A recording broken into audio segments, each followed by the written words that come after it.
ನರಿಯಲ್ಕೆ ಸುಲಭೋಪಾಯದಿಂದಿರಿಟ್ಟು ಬಾಹ್ಯ ಸ್ಥಳಕ್ಕೆ ಕುರು ಹಾಗೆ ದಾಯದೋರಿ ಸಮಸ್ತ ಭಕ್ತನಿಕಾಯವನು ಪಾವನವ ಮಾಡಿದ ರಾಯ ಪೂರ್ವಾಚಾರ್ಯ ಸಂಗನ ಬಸವ ಶರಣಾರ್ಥಿ.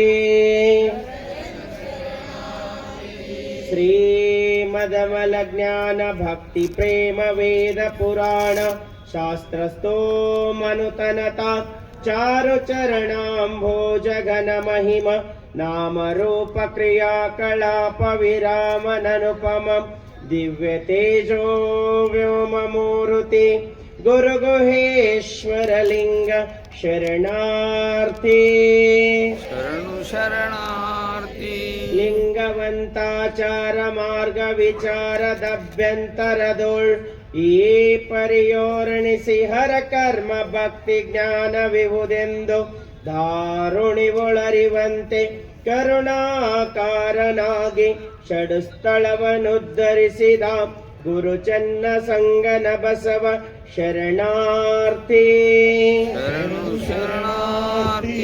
ಗೋಮುಖ ವ್ಯಾಘ್ರಗಳಂದದ ಕಾಮ ಮೊದಲಾದ ಕೆಳ ವಿಷಯ ಸ್ತೋಮವನು ಮುರಿದಿಕ್ಕಿ ಮುಂಬರಿದಂತರಂಗದಲ್ಲಿ ಆ ಮಹಾಶಿವಲಿಂಗ ಸಂಘ ಪ್ರೇಮಿಯಾಗಿ ಶಿವೈಕ್ಯ ಪದವನ್ನು ನೇಮಿಸಿದ ಮಹಾದೇವಿಯಕ್ಕಗೆ ಶರಣಾರ್ಥಿ. ಶರಣು ಶರಣಾರ್ಥಿ.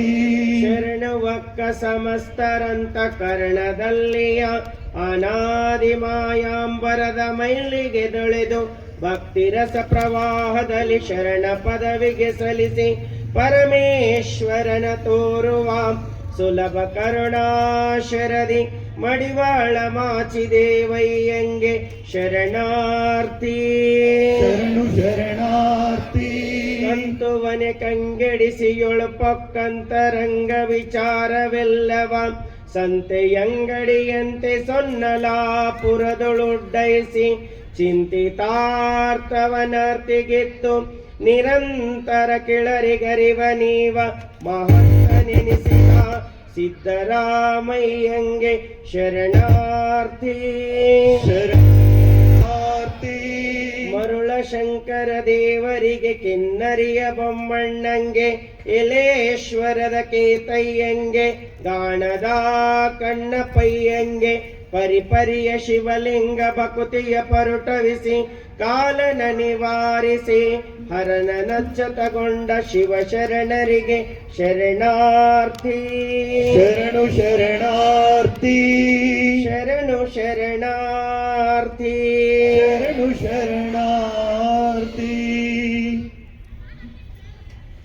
ಧರ್ಮಪಿತ ಮಹಾಮಾನವತವಾದಿ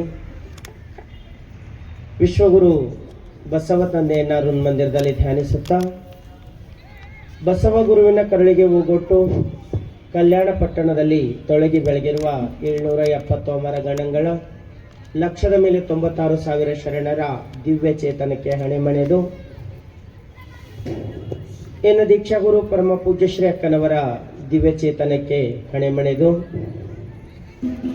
ಬಸವ ಜಯಂತಿಯ ನಿಮಿತ್ತವಾಗಿ 15 ದಿನಗಳ ಕಾಲ ಬಸವ ಭಾಷೆ ಪ್ರವಚನವನ್ನು ಹಮ್ಮಿಕೊಂಡಿದ್ದು ಈ ಪ್ರವಚನದ 2ನೇ ದಿನವಾದ ಇಂದು ಈ ಕಾರ್ಯಕ್ರಮದಲ್ಲಿ ಭಾಗಿಯಾಗಿ ಇಲ್ಲಿಯವರೆಗೆ ಸುಮಧುರವಾಗಿ ಸಂಗೀತ ಕಾರ್ಯಕ್ರಮವನ್ನು ನಡೆಸಿಕೊಟ್ಟಿರ್ತಕ್ಕಂಥ ಸಂಗೀತ ಬಳಗಕ್ಕೆ ಹೃತ್ಪೂರ್ವಕ ಶರಣು ಶರಣಾರ್ಥಿ ಮತ್ತು ತಮ್ಮೆಲ್ಲರದು ಜೋರಾದ ಚಪ್ಪಾಳೆ ಅಭಿನಂದನೆ ಅವರಿಗೆ ಇರಲಿ ಅಂತಕ್ಕಂಥ ಮಾತನ್ನು ತಿಳಿಸ್ತಾ ಜೊತೆಗೆ ಈ ಪ್ರವಚನದ ಪ್ರಭೆಯಿಂದ ತಮ್ಮೆಲ್ಲರ ಬಾಳಿನಲ್ಲಿ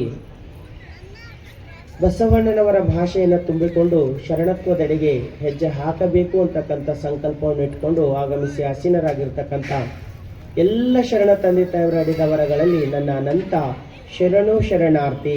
ಶರಣು ಶರಣಾರ್ಥಿ. ಎಲ್ಲರೂ ಹೇಳಿಲ್ಲ ಶರಣು ಶರಣಾರ್ಥಿ. ಸ್ವಲ್ಪ ಇನ್ನ ಸೌಂಡ್ ಇಡ್ಲಕ್ಕೆ ಆಗ್ತದೇನಪ್ಪ, ಸ್ವಲ್ಪ ಸೌಂಡ್ ಇಡ್ಲಿ. ಜಂಬುದೀಪ ನವಕಂಡ ಪೃಥ್ವಿಯೊಳಗೆ ಕೇಳಿರಯ್ಯ ಎರಡಾಳಿನ ಭಾಷೆಯ ಕೊಲುವೆನೆಂಬ ಭಾಷೆ ದೇವನದಾದರೆ ಗೆಲುವೆನೆಂಬ ಭಾಷೆ ಭಕ್ತನದು. ಸತ್ಯವೆಂಬ ಕೂರಲಗನೆ ತಳೆದುಕೊಂಡು ಸದ್ಭಕ್ತರು ಗೆದ್ದರು ಕಾಣ ಕೂಡಲ ಸಂಗಮ ದೇವ. ಬಸವ ಭಾಷೆ ಅಂತಕ್ಕಂಥ ಒಂದು ವಿಷಯದ ಕುರಿತಾಗಿ ನಾವು ಚಿಂತನೆಯನ್ನ ಪ್ರಾರಂಭ ಮಾಡಿದ್ದೇವೆ. ಬಸವ ಅಂದರೆ ಅದು ಸಾಮಾನ್ಯವಾಗಿರ್ತಕ್ಕಂಥದ್ದಲ್ಲ. ಬಸವ ಅಂದರೆ ಆಲೋಚನೆಯ ಮಾರ್ಗ, ಸತ್ಪಥದ ದಾರಿ ಅಂತ ಹೇಳ್ತಾರೆ. ಬಸವಣ್ಣನವ್ರ ಕುರಿತಾಗಿ ನಾವು ಮಾತಾಡಬೇಕಾಯಿತು ಅಂತಂದ್ರೆ ಅದು ಬೆಟ್ಟಕ್ಕೆ ಬಳ್ಳು ಬಗಳಿದಂತಾಯಿತಯ್ಯ ಅಂತ ಹೇಳ್ತಾರೆ. ಅದು ಮೇರು ವ್ಯಕ್ತಿತ್ವ. ಆ ವ್ಯಕ್ತಿತ್ವವನ್ನ ನಾವು ವರ್ಣನೆ ಮಾಡ್ಲಿಕ್ಕೆ ಸಾಧ್ಯ ಇಲ್ಲ.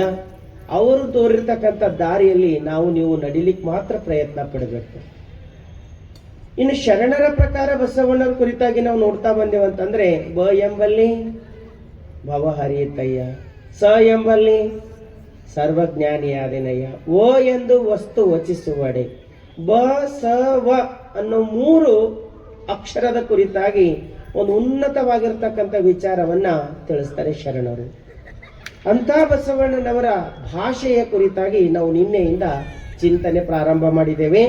ಭಾಷೆ ಅಂದ್ರೆ ಏನು ಅನ್ನೋದ್ರ ಕುರಿತಾಗಿ ನಾವು ಇವತ್ತ ನೋಡ್ಬೇಕಾಗಿದೆ. ಭಾಷೆ ಅಂದ್ರೆ ಏನು? ಈಗ ನಿಮ್ಮ ಪ್ರಕಾರ ಬಂದ್ರೆ ಭಾಷೆ ಅಂದ್ರೆ ಏನು? ಭಾಷೆ ಅಂದ್ರೆ ಏನದ ರೀ? ಭಾಷೆನೇ ಅದ. ಭಾಷೆ ಅಂದ್ರೆ ಬಹಳ ಚಂದ ಹೇಳ್ತಾರೆ, ವಚನ, ಪ್ರತಿಜ್ಞೆ, ಆಣೆ ಮತ್ತು ಕೊಟ್ಟ ಮಾತು. ಭಾಷೆ ಕೊಡು ಅಂದ್ರೆ ಏನು?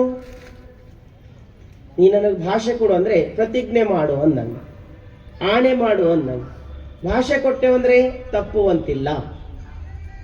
ಯಾವುದೇ ಭಾಷೆಯನ್ನ ಯಾರಿಗಾದ್ರೂ ಕೊಟ್ಟೆವಂದ್ರೆ ಆ ಮಾತಿಗೆ ನಾವು ತಪ್ಪುವಂತಿಲ್ಲ. ಈ ಭಾಷೆ ಅಂದ್ರೆ ನಾವು ಮಾಡ್ತಕ್ಕಂಥ ಪ್ರತಿಜ್ಞೆ, ಆ ಪ್ರತಿಜ್ಞೆಗೆ ಬದ್ಧರಾಗಿ ನಾವು ನಡೀತೀವಿ ಅಂತಕ್ಕಂಥದ್ದೇ ಭಾಷೆ.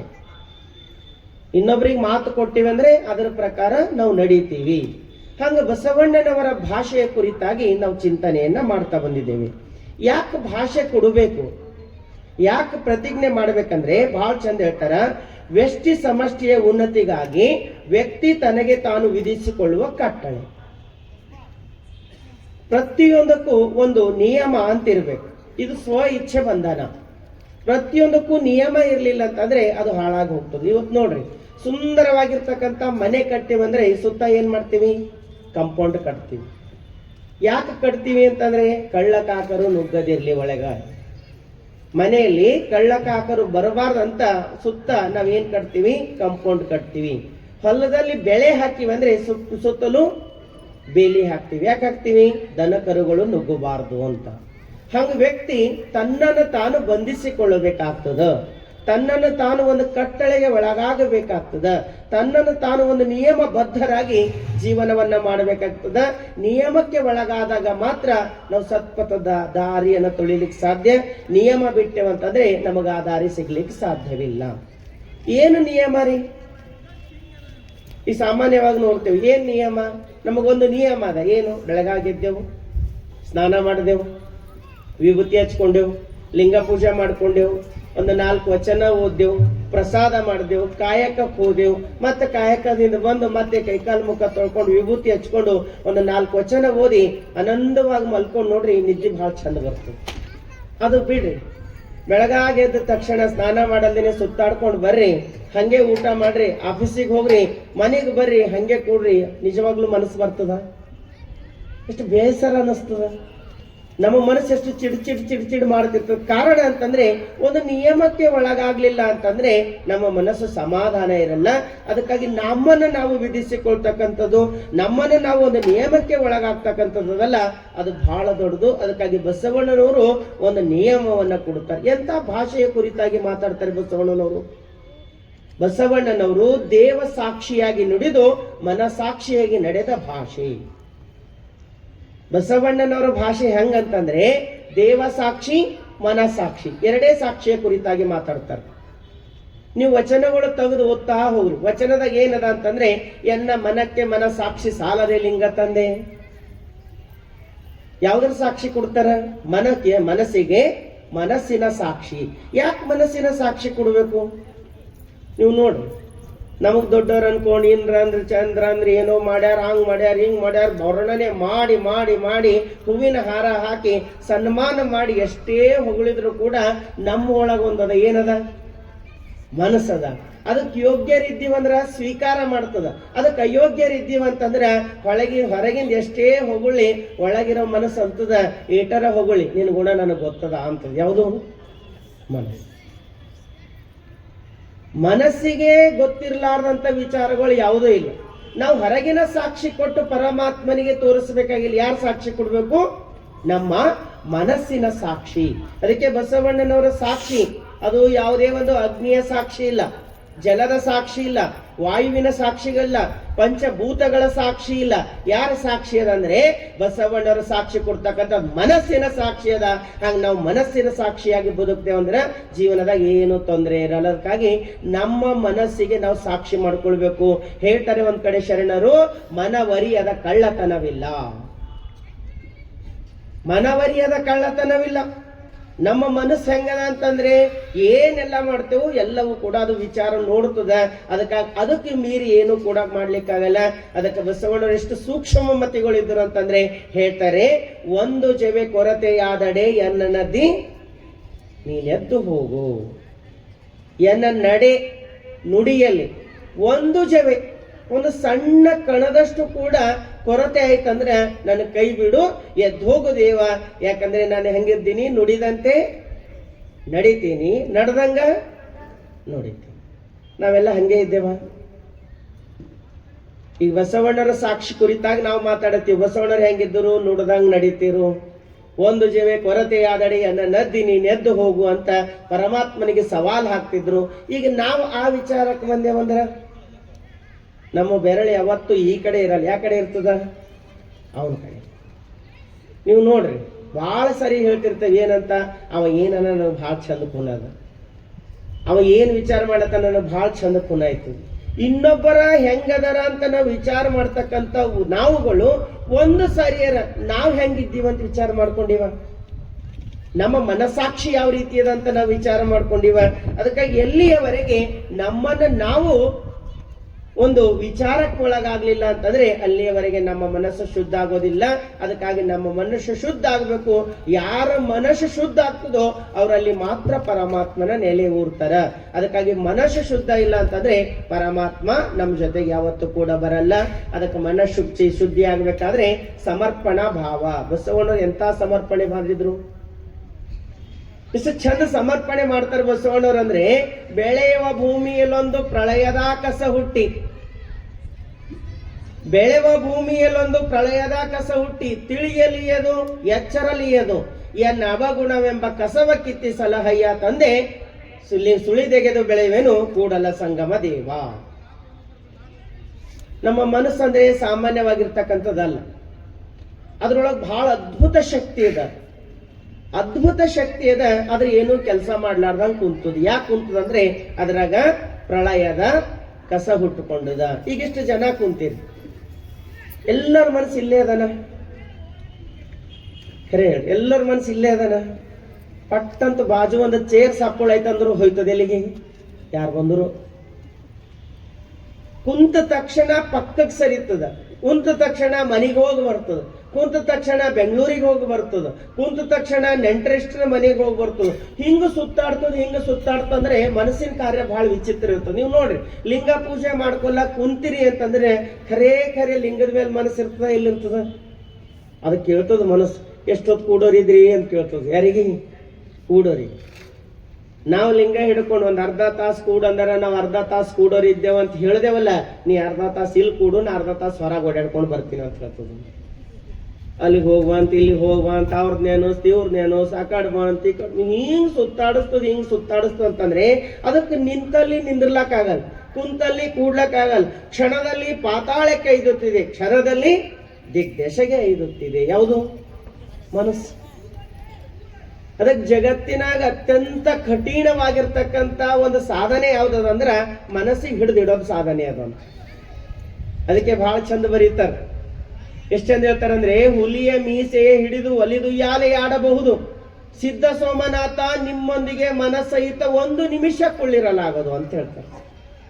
ಹುಲಿ ಮೀಸೆ ಹಿಡ್ಕೊಂಡು ಉಯ್ಯಾಲೆ ಆಡಬಹುದಂತ, ಅದು ಸಾಧ್ಯ ಆಗಬಹುದು. ಆದರೆ ಮನಸ್ಸಿನೊಂದಿಗೆ ಪರಮಾತ್ಮನ ಹತ್ರ ಒಂದು ನಿಮಿಷ ಕೂಡ್ಲಕ್ಕಾಗಲ್ಲ.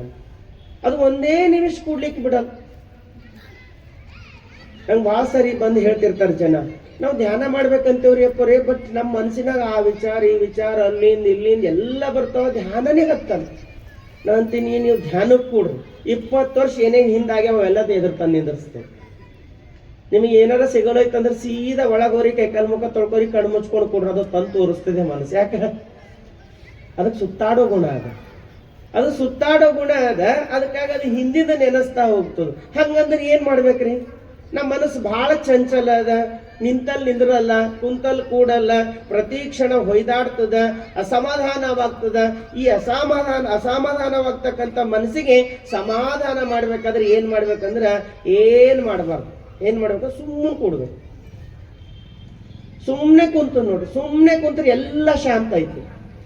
ಅದಕ್ಕೆ ನಾವು ಸುಮ್ಮನೆ ಕೂಡ್ಲಾರ್ದನೆ ಏನಾರ ಮಾಡ್ಬೇಕಂತ ಅಂದ್ರೆ ಅದು ಅಶಾಂತವಾಗ್ತದ. ಅದಕ್ಕಾಗಿ ಹೇಳ್ತಾರೆ, ಬೆಳೆವ ಭೂಮಿಯಲ್ಲೊಂದು ಪ್ರಳಯದ ಕಸ ಹುಟ್ಟಿ. ಫಲವತ್ತಾಗಿರ್ತಕ್ಕಂಥ ಭೂಮಿ ಅದ, ಏನು ಬಿತ್ತರ ಅದು ಬೆಳಿತಕ್ಕಂಥ ಶಕ್ತಿ ಭೂಮಿ ಒಳಗದ. ಆದರೆ ಅದ್ರೊಳಗೆ ಏನ್ ಹುಟ್ಕೊಂಡದ? ಪ್ರಳಯದ ಕಸ ಹುಟ್ಟ್ಯದ, ಕಸ ಕಡ್ಡಿ ಹುಟ್ಟ್ಯದ.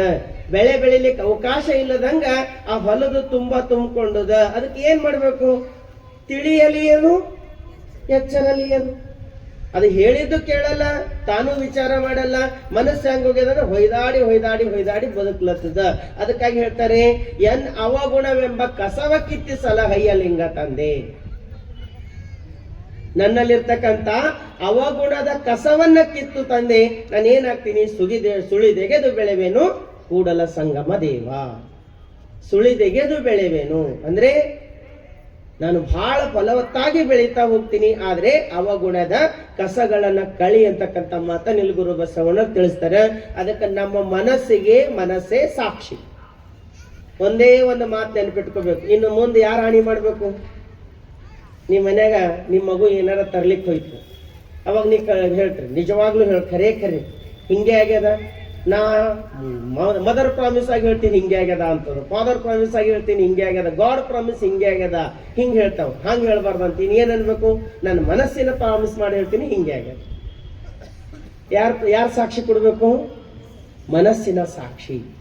ಯಾಕೆ ಮನಸ್ಸಿನ ಸಾಕ್ಷಿ ಕೊಡ್ಬೇಕಂದ್ರೆ, ನಾವು ಮನಸ್ಸಿಗೆ ಸಾಕ್ಷಿಯಾಗಿಟ್ಟೇವಂದ್ರೆ ಅದು ಸತ್ಯದ ದಾರಿಯಲ್ಲಿ ತೋರಿಸ್ತದ.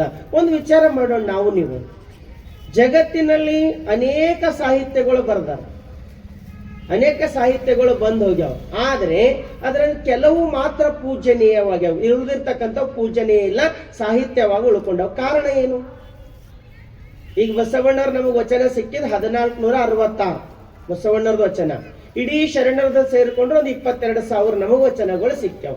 ಇಷ್ಟು ವಚನಗಳು ಇವತ್ತು ಹೆಂಗವಂದ್ರೆ ಇಡೀ ಜಗತ್ತಿಗೆ ಮಾರ್ಗದರ್ಶನ ಮಾಡ್ಲತ್ತಾವ. ಒಂದು 10-12 ಪುಸ್ತಕದಾಗ ನಮ್ದು ವಚನಗಳು ಹಿಡಿತಾವ ಅಂತ ತಿಳ್ಕೊಳ್ಳೋಣ. ಇದಕ್ಕೆ ಬಿಟ್ಟು ಒಬ್ಬೊಬ್ಬರು 20 ಗ್ರಂಥ ಬರ್ದೋರದಾರ, 50 ಗ್ರಂಥ ಬರ್ದೋರದಾರ, 100 ಗ್ರಂಥ ಬರ್ದೋರದಾರ. ಅವು ಯಾವ ಗ್ರಂಥಗಳು ಇಟ್ಟು ಪೂಜೆ ಮಾಡಲೇವು. ಆದ್ರೆ ಶರಣರ ವಚನಗಳನ್ನ ಇಟ್ಟು ಪೂಜೆ ಮಾಡ್ತೇವೆ. ಯಾಕೆ ಮಾಡ್ತೇವೆ ಅಂತ ನಾವು ಒಂದು ಕ್ಷಣ ನಿಂತು ನೋಡ್ದೇವಂದ್ರೆ, ಶರಣರು ಪಾಂಡಿತ್ಯದಿಂದ ಬರೆದಿರ್ತಕ್ಕಂಥ ವಚನಗಳೆಲ್ಲ ತಮ್ಮ ಜೀವನದಲ್ಲಿ ನುಡಿದಿರ್ತಕ್ಕಂಥದನ್ನು ನಡೆಯಲ್ಲಿ ಪೂರೈಸಿರಲ್ಲ. ಅದಕ್ಕಾಗಿ ಅವು ಪೂಜನೀಯವಾಗಿರ್ತಕ್ಕಂಥ ವಚನಗಳು.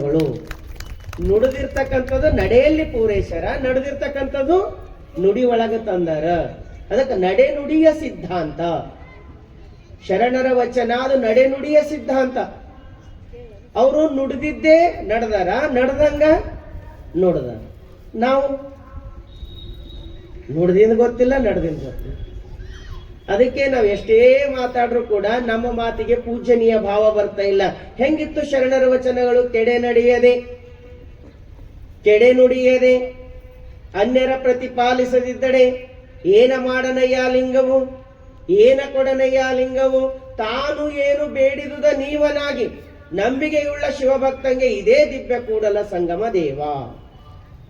ಇದು ಎಷ್ಟು ಸುಂದರವಾಗಿರ್ತಕ್ಕಂಥ ವಚನ ಅದ ಅಂದ್ರೆ, ಗಟ್ಟಿತನ ಇರ್ಬೇಕಂತ. ಅದ್ರ ಮೇಲೆ ಇರ್ಬೇಕು, ಕೆಡೆ ನಡೆಯದೆ ಕೆಡೆ ನುಡಿಯದೆ. ನಮ್ಮ ನಡೆ ಮತ್ತು ನಮ್ಮ ನುಡಿ ಆ ಕಡೆ ಈ ಕಡೆ ಇರಬಾರ್ದು. ಮತ್ತ ಅನ್ಯರ ಪ್ರತಿಪಾದಿಸದಿದ್ದಡೆ, ಇನ್ನೊಂದಕ್ಕ ಮನಸ್ಸು ಹರಿಸಲಾರ್ದಂಗ, ಏಕೋಭಾವಾಗಿ ನಿಂತೇವೆ ಅಂದ್ರೆ ಏನ ಮಾಡನಯ್ಯ ಲಿಂಗವು, ಏನ ಕೊಡನಯ್ಯ ಲಿಂಗವು. ಬಹಳ ದೊಡ್ಡ ಶಕ್ತಿ ಅದ. ನೀವು ಏನು ಕೇಳ್ತಿರೋ ಅದೆಲ್ಲ ಕೊಡ್ತಾನೆ, ನೀವು ಏನು ಮಾಡ್ಬೇಕಂತಿರೋ ಅದೆಲ್ಲ ಮಾಡಿಸ್ತಾನೆ. ಆದ್ರೆ ಏನಿರ್ಬೇಕು ಮೊದಲು ಅವನ ಮೇಲೆ ನಂಬಿಕೆ ಉಳ್ಳ ಶಿವಭಕ್ತಂಗೆ. ನಂಬಿಕೆ ಇದ್ದಾಗ ಮಾತ್ರ ಅದು ಸಾಧ್ಯ ಆಗ್ತದ. ಅದಕ್ಕೆ ಬಸವಣ್ಣನವರ ವಚನ ನಂಬಿಕೆಯ ವಚನ, ಸತ್ಯದ ವಚನ. ಅದಕ್ಕಾಗಿ ಆ ವಚನಗಳು ಇವತ್ತು ಪೂಜ್ಯನೀಯವಾಗ್ಯಾವ. ಹೆಂಗಿದ್ದು ಅಂದ್ರೆ ಸಕಲ ಜೀವಾತ್ಮರಿಗೆ ಲೇಸನೇ ಬಯಸಿದ ಒಂದು ಮಾನವೀಯ ಮೌಲ್ಯದ ವಚನಗಳು. ಸಕಲ ಜೀವಾತ್ಮರಿಗೆ ಲೇಸನ್ನೇ ಬಯಸಿರ್ತಕ್ಕಂಥ ವಿಚಾರ. ಅದಕ್ಕೆ ಬಸವಣ್ಣನ ಹೃದಯ ಎಂಥ ಹೃದಯ ಇತ್ತಂದ್ರೆ ಅದು ಸಾಮಾನ್ಯವಾಗಿರ್ತಕ್ಕಂಥ ಹೃದಯವಲ್ಲ. ಅದು ಮನೆಗಾಗಿ ಮಿಡಿಲಿಲ್ಲ, ಎಲ್ಲವರೂ ತನ್ನವರು ಅಂತ ಮಿಡಿದಿರ್ತಕ್ಕಂಥ ಹೃದಯ. ನಮ್ಮವ್ರಿಗೆ ಕಂಡ್ರೆ ಮಾತ್ರ ನಾವು ಪ್ರೇಮ, ಹೊರಗಿನವ್ರಿಗೆ ಕಂಡ್ರೆ ಪ್ರೇಮ ಇಲ್ಲ. ಬಸವಣ್ಣರಿಗೆ ಎಂತೆಂಥವ್ರು ಪ್ರೇಮ. ಕಳ್ಳ ಬರ್ತೀನಿ, ಕೊಲೆಗಡಕ ಬರ್ತೀನಿ, ಎಂತೆಂಥರೋ ಬಸವಣ್ಣನವ್ರು ಮಹಾಮನೆಗೆ ಬರ್ತೀರಿ. ಆದ್ರೆ ಬಸವಣ್ಣ ಎಲ್ಲರಿಗೂ ನೋಡ್ರ ಅವ್ರಿಗೆ ಮನುಷ್ಯ ಸ್ವರೂಪಿಯಾಗಿ ಕಾಣಲಿಲ್ಲ. ಏನಂತ ಕಂಡ್ರು? ಕೂಡಲ ಸಂಗಮ ದೇವ, ಪರಮಾತ್ಮನ ಸ್ವರೂಪಿಯಾಗಿ ಕಂಡ್ರಲ್ಲ. ಅದಕ್ಕಾಗಿ ಶರಣರ ವಚನಗಳು ನಮ್ಮ ಪೂಜನೀಯವಾಗ್ತವ. ಅದಕ್ಕೆ ಹೇಳ್ತಾರೆ ಬಸವಣ್ಣನವರು, ನಾವು ಬರೆದಿರ್ತಕ್ಕಂಥ ವಚನಗಳು ನಾವು ಬರ್ದಿದ್ದಲ್ಲ, ಅದು ಪರಮಾತ್ಮ ನುಡಿಸಿದ್ದು ಅಂತ ಹೇಳ್ತಾರೆ. ಎಷ್ಟು ಚಂದ ಹೇಳ್ತಾರ. ಲಿಂಗವಶದಿಂದ ಬರ್ತದ ವಚನ. ಲಿಂಗವಶದಿಂದ ಬಂದ ನಡೆಗಳು, ಲಿಂಗವಶದಿಂದ ಬಂದ ನುಡಿಗಳು. ಲಿಂಗವಂತರು ತಾವು ಅಂಜಲಬೇಕು, ಲಿಂಗವಿರಿಸಿದ ಅಂತಿಪ್ಪುದಲ್ಲದೆ. ಎಷ್ಟು ಚಂದದ ಅಂದ್ರೆ ಲಿಂಗವಶದಿಂದ ಯಾರ ಅಧೀನ? ಪರಮಾತ್ಮನ ಅಧೀನ. ಲಿಂಗವಶದಿಂದ ಬಂದ ನಡೆಗಳು, ಲಿಂಗವಶದಿಂದ ಬಂದ ನುಡಿಗಳು. ನಮ್ಮ ನಡೆ ನಮ್ಮ ನುಡಿ ಯಾವುದರ ವಶ ಅದ ಅಂದ್ರೆ, ಯಾವುದರ ಅಧೀನ ಅದ ಅಂದ್ರೆ ಪರಮಾತ್ಮನ ಅಧೀನ. ಅವನ ಸಾಕ್ಷಿಯಾಗಿ ಬರೆದಿರ್ತಕ್ಕಂಥದ್ದು, ಅವನ ಸಾಕ್ಷಿಯಾಗಿ ನುಡಿದಿರ್ತಕ್ಕಂಥದ್ದು. ಅದಕ್ಕಾಗಿ ನಮ್ಗೆ ಅಂಜಿಕೆನೇ ಇಲ್ಲ. ನೀವು ವಿಚಾರ ಮಾಡಿ ನೋಡಿ, ಸಾಮಾನ್ಯ ಉದಾಹರಣೆಗೆ ಬರಲ್ಲ, ಇದು ಬಹಳ ಗಹನವಾಗಿರ್ತಕ್ಕಂಥ ವಿಚಾರ ಇರ್ಬೋದು. ಮನೆಯಲ್ಲಿ ಅತ್ತೆ ಸೊಸೆ ಇಬ್ರು ಅದಾರ ಅಂತ ತಿಳ್ಕೊಳ್ಳೋಣ. ಈಗ ಅದಾರ ಬಿಡ್ರಿ, ಅಂತ ತಿಳ್ಕೊಳ್ಳೋದೇನದ ಎಲ್ಲರ ಮನೆಗೆ ಇರ್ತಾರೆ. ಅತ್ತೆ ಸೊಸೆ ಇಬ್ರು ಅದಾರ. ಅತ್ತಿದೇ ಮನೆಯಾಗ ಯಜಮಾನಿಕೆ ಅದ, ಸೊಸೆ ಕೆಲಸ ಮಾಡ್ತಿರ್ತಾಳ. ಯಾವಾಗ? ಆವಾಗಿನ ಕಾಲದಾಗ, ಈಗಲ್ಲ. ಆಗಿನ ಕಾಲದಾಗ ಅತ್ತೆದ ಯಜಮಾನಿಕೆ ಅದ, ಸೊಸೆ ಮನೆಯಲ್ಲೆಲ್ಲ ಕೆಲಸ ಮಾಡ್ತಿರ್ತಾಳೆ. ಯಾರೋ ಮನೆಗೆ ನೆಂಟರು ಬಂದಿರ್ತಾರೆ. ನೆಂಟರು ಬಂದಿರ್ತಕ್ಕಂಥ ಸಂದರ್ಭದಲ್ಲಿ ಅತ್ತೆ ಹೇಳ್ತಾಳ, ನೆಂಟರಿಗಾಗಿ ಹೋಳಿಗೆ ಮಾಡು ಅಂತ ಹೇಳ್ತಾಳೆ. ಸರಿ, ಏನ್ ಮಾಡ್ಬೇಕು ಅಂದ್ರೆ ಅತ್ತೆ ಅಳದು ಒಂದೆರಡು ಗ್ಲಾಸು ಬೇಳೆ ಕೊಟ್ಟಳು, ಹೋಳಿಗೆ ಮಾಡಂದಳು. ಸೊಸೆ ಹೋಳಿಗೆ ಮಾಡಿಟ್ಟಳು. 8 ಮಂದಿ ಬರೋ ಜಾಗದಾಗ 15 ಜನ ಬಂದ್ರು, ಹೋಳಿಗೆ ಮುಗಿದು ಹೋದು. ಯಾರಿಗ್ ಬೈತಾರೆ ಈಗ? ಸೊಸೆದು ತಪ್ಪ, ಅತ್ತೆದು ತಪ್ಪ? ಸೊಸೆ ಒಂದೇ ಮಾತಂದು ಬಿಡ್ತಾಳೆ, ನನಗೇನು ಗೊತ್ತು, ಮಾಡಂದಟ್ಟು ಮಾಡಿ ಮುಗಿದೋಯ್ತು. ಜವಾಬ್ದಾರಿ ಇಲ್ಲ ಮೈ ಮೇಲೆ. ಬಹಳ ಈಸಿ, ಅವ್ರು ಹೇಳ್ಯಾರ ಮಾಡಿದ್ರು. ಒಂದು ವೇಳೆ ಅತ್ತೆ ಕೇಳಾರ್ದಂಗ ಸೊಸೆನೇ ಮಾಡ್ತಿದ್ಲು, ಕಮ್ಮಿ ಬೀಳ್ತೀವಿ ಅಂತ ತಿಳ್ಕೋರಿ, ಅವಾಗ ಯಾರು ಬರ್ತಿತ್ತು? ತಪ್ಪು ಯಾರ ಮೇಲೆ ಹಾಕ್ತಿರು? ಸೊಸೆ ಮೇಲೆ. ಹಂಗ ಒಂದು ಸಾಮಾನ್ಯ, ಇದು ಸಣ್ಣ ಉದಾಹರಣೆ ಯಾಕೆ ಹೇಳ್ತಾ ಇದ್ದೀನಿ ಅಂದ್ರೆ ಒಂದು ಸಣ್ಣ ನಮಗ್ ತಿಳಿಯುವ ರೀತಿಯಲ್ಲಿ ನಾವು ವಿಚಾರ ಮಾಡ್ತಾ ಇದ್ದೀವಿ. ನಾವಂತ ಜವಾಬ್ದಾರಿಯಿಂದ ಮಾಡಕ್ ಹೋದೇವಂದ್ರೆ ಮಾನ ಅಪಮಾನ ಎರಡೂ ನಮಗೆ ಅವ. ಆದ್ರೆ ಶರಣರು ಹೆಂಗಿರ್ತಾರ? ನಾನಲ್ಲ, ಎಲ್ಲವೂ ಕೂಡ ನಿನ್ನದೇ. ಎನ್ನ ವಾಮಕ್ಷೇಮ ನಿಮ್ಮದೇ, ಎನ್ನ ಹಾನಿ ವೃದ್ಧಿ ನಿಮ್ಮದೇ, ಎನ್ನ ಮಾನ ಅಪಮಾನ ನಿಮ್ಮದೇ. ಎಷ್ಟು ಚಂದದಲ್ಲ ಸಮರ್ಪಣಾ ಭಕ್ತಿ ಒಳಗೆ ನಂದೇನಿಲ್ಲ, ಎಲ್ಲ ನಿಮ್ಮದೇ. ಇದು ಬಹಳ ಸಿಂಪಲ್ ಲಾಜಿಕ್. ನಾವು ಆನಂದವಾಗಿರ್ಬೇಕಾಯ್ತಂದ್ರೆ ನಮ್ಮ ನಿರ್ಧಾರ ಯಾರ ಮೇಲೆ ಬಿಡ್ಬೇಕು? ಪರಮಾತ್ಮನ ಮೇಲೆ ಬಿಡಬೇಕು. ಇವತ್ತೇನು ಹಿಡಿದು ಹಂಗೆ ಮಾಡೋಣ. ನಮ್ಮ ಮನೆಗೆ ಏನೇಕಾಗಲ್ಲ, ದೇವ ಎಲ್ಲವೂ ನಿಂದೆ, ದೇವ ಎಲ್ಲವೂ ನಿಂದೆ, ಹಿಂಗ ಅನ್ಲಕ್ಕಾಗ್ತದ? ಹಂಗ್ಯಾಗ್ತದ್ರಿ? ಹಂಗ ಅನ್ಲಿಕ್ಕೆ ಆಗಲ್ಲ. ಯಾಕಾಗಲ್ಲ? ನಾವು ಮಾಡ್ಬೇಕಂತೀವಿ. ಆ ಭಾವನೆ ಬರಲಿಲ್ಲ. ಯಾಕೆ ಬರಲಿಲ್ಲ ಅಂದ್ರೆ ನಮ್ಮೋರಂತ ಕಂಡಿಲ್ಲ. ನಾವು ಹೊರಗಿನವ್ರಂತ ತಿಳ್ಕೊಂಡಿವಲ್ಲ. ಅದಕ್ಕಾಗಿ ಏನಾಗ್ತದೆ, ನಮ್ಮ ಮನಸ್ಸು ಹೊಯ್ದಾಡ್ತಾ ಇರ್ತೀವಿ. ಹಿಂಗೆ ಒಂದು ಸಾರಿ ಮನೆಗೆ ಅತಿಥಿಗಳು ಬಂದಿದ್ರಂತ. ಅತಿಥಿ ಬಂದರು, 1 ದಿನ ಉಳಿದವ್ರು, 2 ದಿನ ಉಳಿದವ್ರು, 3 ದಿನ ಉಳಿದವರು, ಮನೆಗಿಂದ ಹೋಗ್ಲೇ ಇಲ್ಲ. ಗಂಡ ಹೆಂಡತಿಗೆ ಚಿಂತೆ ಆಯ್ತು. ಬಂದಾರ 3 ದಿನ ಆಯ್ತು ಇಲ್ಲೇ ಉಳ್ಕೊಂಡಾರ, ಇವ್ರು ಯಾಕೋ ಹೋಗಂಗ್ ಕಾಣ್ಲಿಲ್ಲ ಅಂತಂದು ವಿಚಾರ ಮಾಡ್ರು. ಮತ್ತೊಂದ್ 2 ದಿನ ನೋಡಾರ ಅಂದ್ರು, ಇನ್ನೂ 1-2 ದಿನ ಕಾದ್ರು, ಆಗ್ಲೂ ಹೋಗ್ಲಿಲ್ಲ. ಅವಾಗ ಒಂದು ದಿನ ರಾತ್ರಿ ಇಬ್ರು ಗಂಡ ಹೆಂಡತಿ ಪ್ಲಾನ್ ಮಾಡ್ಕೊಂಡ್ರು, ಇವ್ರು ಹಿಂಗಾದ್ರೂ ಹೋಗಲ್ಲ, ನಾಳೆ ಬೆಳಗಾಗೆ ಒಂದು ಪ್ಲಾನ್ ಮಾಡೋಣ. ಏನ್ ಮಾಡೋಣ? ನಾ ಹೊಡೆದಂಗ್ ಮಾಡ್ತೀನಿ, ನೀ ಹತ್ತಂಗ್ ಮಾಡು. ನಾವು ಜಗಳ ಆಡ್ಲತ್ತೀವಿ ಅಂತ ತಿಳ್ಕೊಂಡು ಅವ್ರು ತಾನೇ ಹೋಗ್ಬಿಡ್ತಾರಂತ ಇಬ್ರು ಮಾತಾಡ್ಕೊಂಡ್ರು. ಆಗ್ಲಿ ಅಂತ ರಾತ್ರಿ ಗಂಡ ಹೆಂಡತಿ ಮಾತಾಡ್ಕೊಂಡು ಬೆಳಗ್ಗೆ ಎದ್ದು ಗಂಡ ಹೊಡೆದಂಗ್ ಮಾಡೋನು, ಹೆಂಡತಿ ಹತ್ತಂಗ್ ಮಾಡ್ಲತ್ತೋಳು, ಜೋರ್ ರೂಮಿನಾಗಿನ ಸೌಂಡ್ ಬರ್ತಾ ಇತ್ತು. ಹೊರಗೆ ಬಂದಿರ್ತಕ್ಕಂಥ ಅತಿಥಿಗಳೇನು ಇದ್ರು, ಅವ್ರು ಅನ್ಕೊಂಡ್ರು ಯಾಕೋ ಇವ್ರ ಮನ್ಯಾಗ ಜಗಳ ಆಗ್ಲತ್ತಂತ ಹೋಗ್ಬಿಟ್ರು. ಇಬ್ರು ಹೊರಗೆ ನೋಡ್ರು, ಅತಿಥಿಗಳು ಕಾಣ್ಲಿಲ್ಲ. ಅವಾಗ ಗಂಡ ಹೆಂಡತಿ ಪಕ್ಕ ಬಂದ್ ಹೇಳೋಣಂತ, ನೋಡು ನಾನು ಕರೆ ಹೊಡಿಲಿಲ್ಲ, ಸುಮ್ಮನೆ ಹೊಡೆದಿದ್ದೆ, ಸುಮ್ಮನೆ ಹೊಡೆದಿದ್ದೆ. ಅವಾಗ ಹೆಂಡತಿನೂ ಅಂದಳಂತ, ನಾನು ಕರೆ ಹೇಳಲಿಲ್ಲ, ಸುಮ್ಮನೆ ಹತ್ತೀನಿ ಅಂತ. ಹೊರಗಿಂದ ಒಂದು ಆವಾಜ್ ಬಂತಂತ, ನಾವು ಕರೆ ಹೋಗ್ಲಿಲ್ಲ, ಸುಮ್ಮನೆ ಹೋಗಿದ್ದೇವೆ ಅಂತ. ಏಕೆಂದ್ರೆ ಸುಮ್ಮನೆ ಕತೆ ತಮಾಷೆಗಾದ್ರೂ ಕೂಡ ನಮ್ಮ ಭಾವ ಬಸವಣ್ಣನ ಮಹಾಮನೆಯಲ್ಲಿ 1,96,000 ಶರಣರು ಬಂದರು. ಆದ್ರೆ ಬಸವಣ್ಣರಿಗೆ ಯಾವತ್ತೂ ಕೂಡ ಭಾರ ಆಗ್ಲಿಲ್ಲ. ಯಾಕಂದ್ರೆ ಎಲ್ಲರಂತರಾತ್ಮದಲ್ಲಿ ಪರಮಾತ್ಮ ಅದನ, ಅವನ ಸ್ವರೂಪಿಯಾಗಿ ಜಂಗಮ ಬಂಧನ ಅಂತ ತಿಳಿದರು ಬಸವಣ್ಣನವರು. ಎಷ್ಟು ಚಂದ ಹೇಳ್ತಾರೆ ಶಿವಯೋಗಿ ಸಿದ್ದರಾಮೇಶ್ವರ ಅಂದ್ರೆ, ಲೋಕದ ಲೋಕಿಗಳು ಏಕಯ್ಯ ನುಡಿವರು. ಇಷ್ಟು ಚಂದದ ಅಂದ್ರೆ, ಲೋಕದ ಲೋಕಿಗಳು ಏಕಯ್ಯ ನುಡಿವರು, ಲೋಕನಾಥ ನಿಪ್ಪ ಠಾವನರಿಯರು. ಪರಮಾತ್ಮ ಎಲ್ಲದನ ಅಂತ ಹೇಳತ್ತಾರ, ಹೆಂಗದನ ಅಂತ ಹೇಳತ್ತಾರ. ಅವನನ್ನ ಕಾಣಬೇಕಾದ್ರೆ ನಮ್ ದೃಷ್ಟಿ ಯಾವ ರೀತಿ ಆಗಬೇಕು ಅಂತ ಹೇಳ್ತಾರೆ. ಯಾರು? ಸಿದ್ದರಾಮೇಶ್ವರ ಹೇಳತ್ತಾರೆ. ಲೋಕದ ಲೋಕಿಗಳು ಏಕಯ್ಯ ನುಡಿವರು, ಲೋಕನಾಥ ನಿಪ್ಪ ಠಾವನರಿಯರು. ಪರಮಾತ್ಮ ಹೆಂಗದನ ಅಂತ ತಿಳ್ಕೊಳ್ಳಲ್ರು. ಪರಮಾತ್ಮನನ್ನ ಕಾಣಬೇಕಾದ್ರೆ ಯಾವ ದೃಷ್ಟಿ ಅದ ಅಂತ ತಿಳ್ಕೊಳ್ರಿ. ಲೋಕದ ಲೌಕಿಕರು ಸುಮ್ಮನೆ ಮಾತಾಡ್ತಿರ್ತಾರೆ. ನೀವು ನೋಡಿ, ಜಗತ್ತಿನಾಗ ಅತಿ ಹೆಚ್ಚು ವಿಚಾರ ಮಾಡ್ತಕ್ಕಂಥದ್ದು ಏನಂದ್ರೆ, ನಿಮ್ ಎದುರಿಗೆ ಯಾರೇ ಬರ್ಲಿ ಮೊದಲು ಕೇಳ್ತಾರೆ, ದೇವ್ರ ಅದನ್ನ ಇಲ್ಲ. ನಮ್ ಪ್ರಶ್ನೆ ಅಲ್ಲೇ ನಿಂದಿರ್ತದೆ. ನಮಗೇನು ಇಲ್ಲ ಅನ್ನಿಸ್ತದ ನೋಡ್ರಿ. ಒಬ್ಬರು ಇಲ್ಲ ಅನ್ನಿಸ್ತದ, ಒಬ್ಬರು ಅದ ಅನ್ನಿಸ್ತದ. ಇದೇ ವಾದ ನಡೆದಿದ್ದು ಇವತ್ತಿನವರೆಗೂ. ಅದು ಎಂದಿಗೂ ಮುಗಿಲಾದ ವಾದ. ದೇವ್ರೇ ಇಲ್ಲ ಅಂತ ಅನ್ನೋರು ಒಬ್ರು, ದೇವ್ರ ಅದಾನ ಅಂತ ಅನ್ನೋರು ಒಬ್ರು. ಹೆಂಗ್ ಇವ್ರಿಬ್ಬರ ವಾದ ನಡೆದದಲ್ಲ, ಅದೇ ರೀತಿ ಇಲ್ಲಿ ಶರಣರು ಕೇಳ್ತಾರ, ಲೋಕದ ಲೋಕಿಗಳು. ಲೋಕದ ಲೋಕಿಗಳು ಅಂದ್ರೆ ಜಗತ್ತಿನಾಗ ಬಂದಾರ, ಮನುಷ್ಯರಂಗೆ ಬದುಕ್ಲತ್ತಾರ, ಮತ್ತೊಂದು ವಿಚಾರ ಮಾಡಲ್ರು. ಅವ್ರು ಯಾಕೆ ಮಾತಾಡ್ತಾರ? ಲೋಕನಾಥ ನಿಪ್ಪ ಠಾವನರಿಯರು. ಪರಮಾತ್ಮ ಹೆಂಗದನ ಅಂತ ವಿಚಾರ ಮಾಡಲ್ಲ. ಅವನ ಅನುಭೂತಿಗಾಗಿ ಅವ್ರು ಏನು ಪ್ರಯತ್ನ ಮಾಡಲ್ಲ. ಹೆಂಗದನ ಪರಮಾತ್ಮ? ಕಲ್ಲೊಳಗೆ ಹೇಮ. ಎಷ್ಟು ಚಂದ ಹೇಳ್ತಾರಂದ್ರೆ, ಕಲ್ಲೊಳಗೆ ಹೇಮ, ಕಾಷ್ಟದೊಳಗೆ ಅಗ್ನಿ, ತಿಲದೊಳಗೆ ತೈಲ, ಜಲದೋಳ್ ಮುತ್ತು, ಹಾಲೋಳು ತುಪ್ಪ, ಸ್ಥಳದೋಳ್ ರತ್ನವಿಪ್ಪ ಪರಿಯಲ್ಲಿ, ನೀವಿಪ್ಪ ಭೇದವ ನರರೆತ್ತ ಬಲ್ಲರೈ, ಕಪಿದೊಳಗೆ ರತ್ನವಿಪ್ಪ ಪರಿಯಲ್ಲಿ, ನೀವಿಪ್ಪ ಭೇದವ ನರರೆತ್ತ ಬಲ್ಲರೈ, ಕಪಿಲಸಿತ ಮಲ್ಲಿಕಾರ್ಜುನ.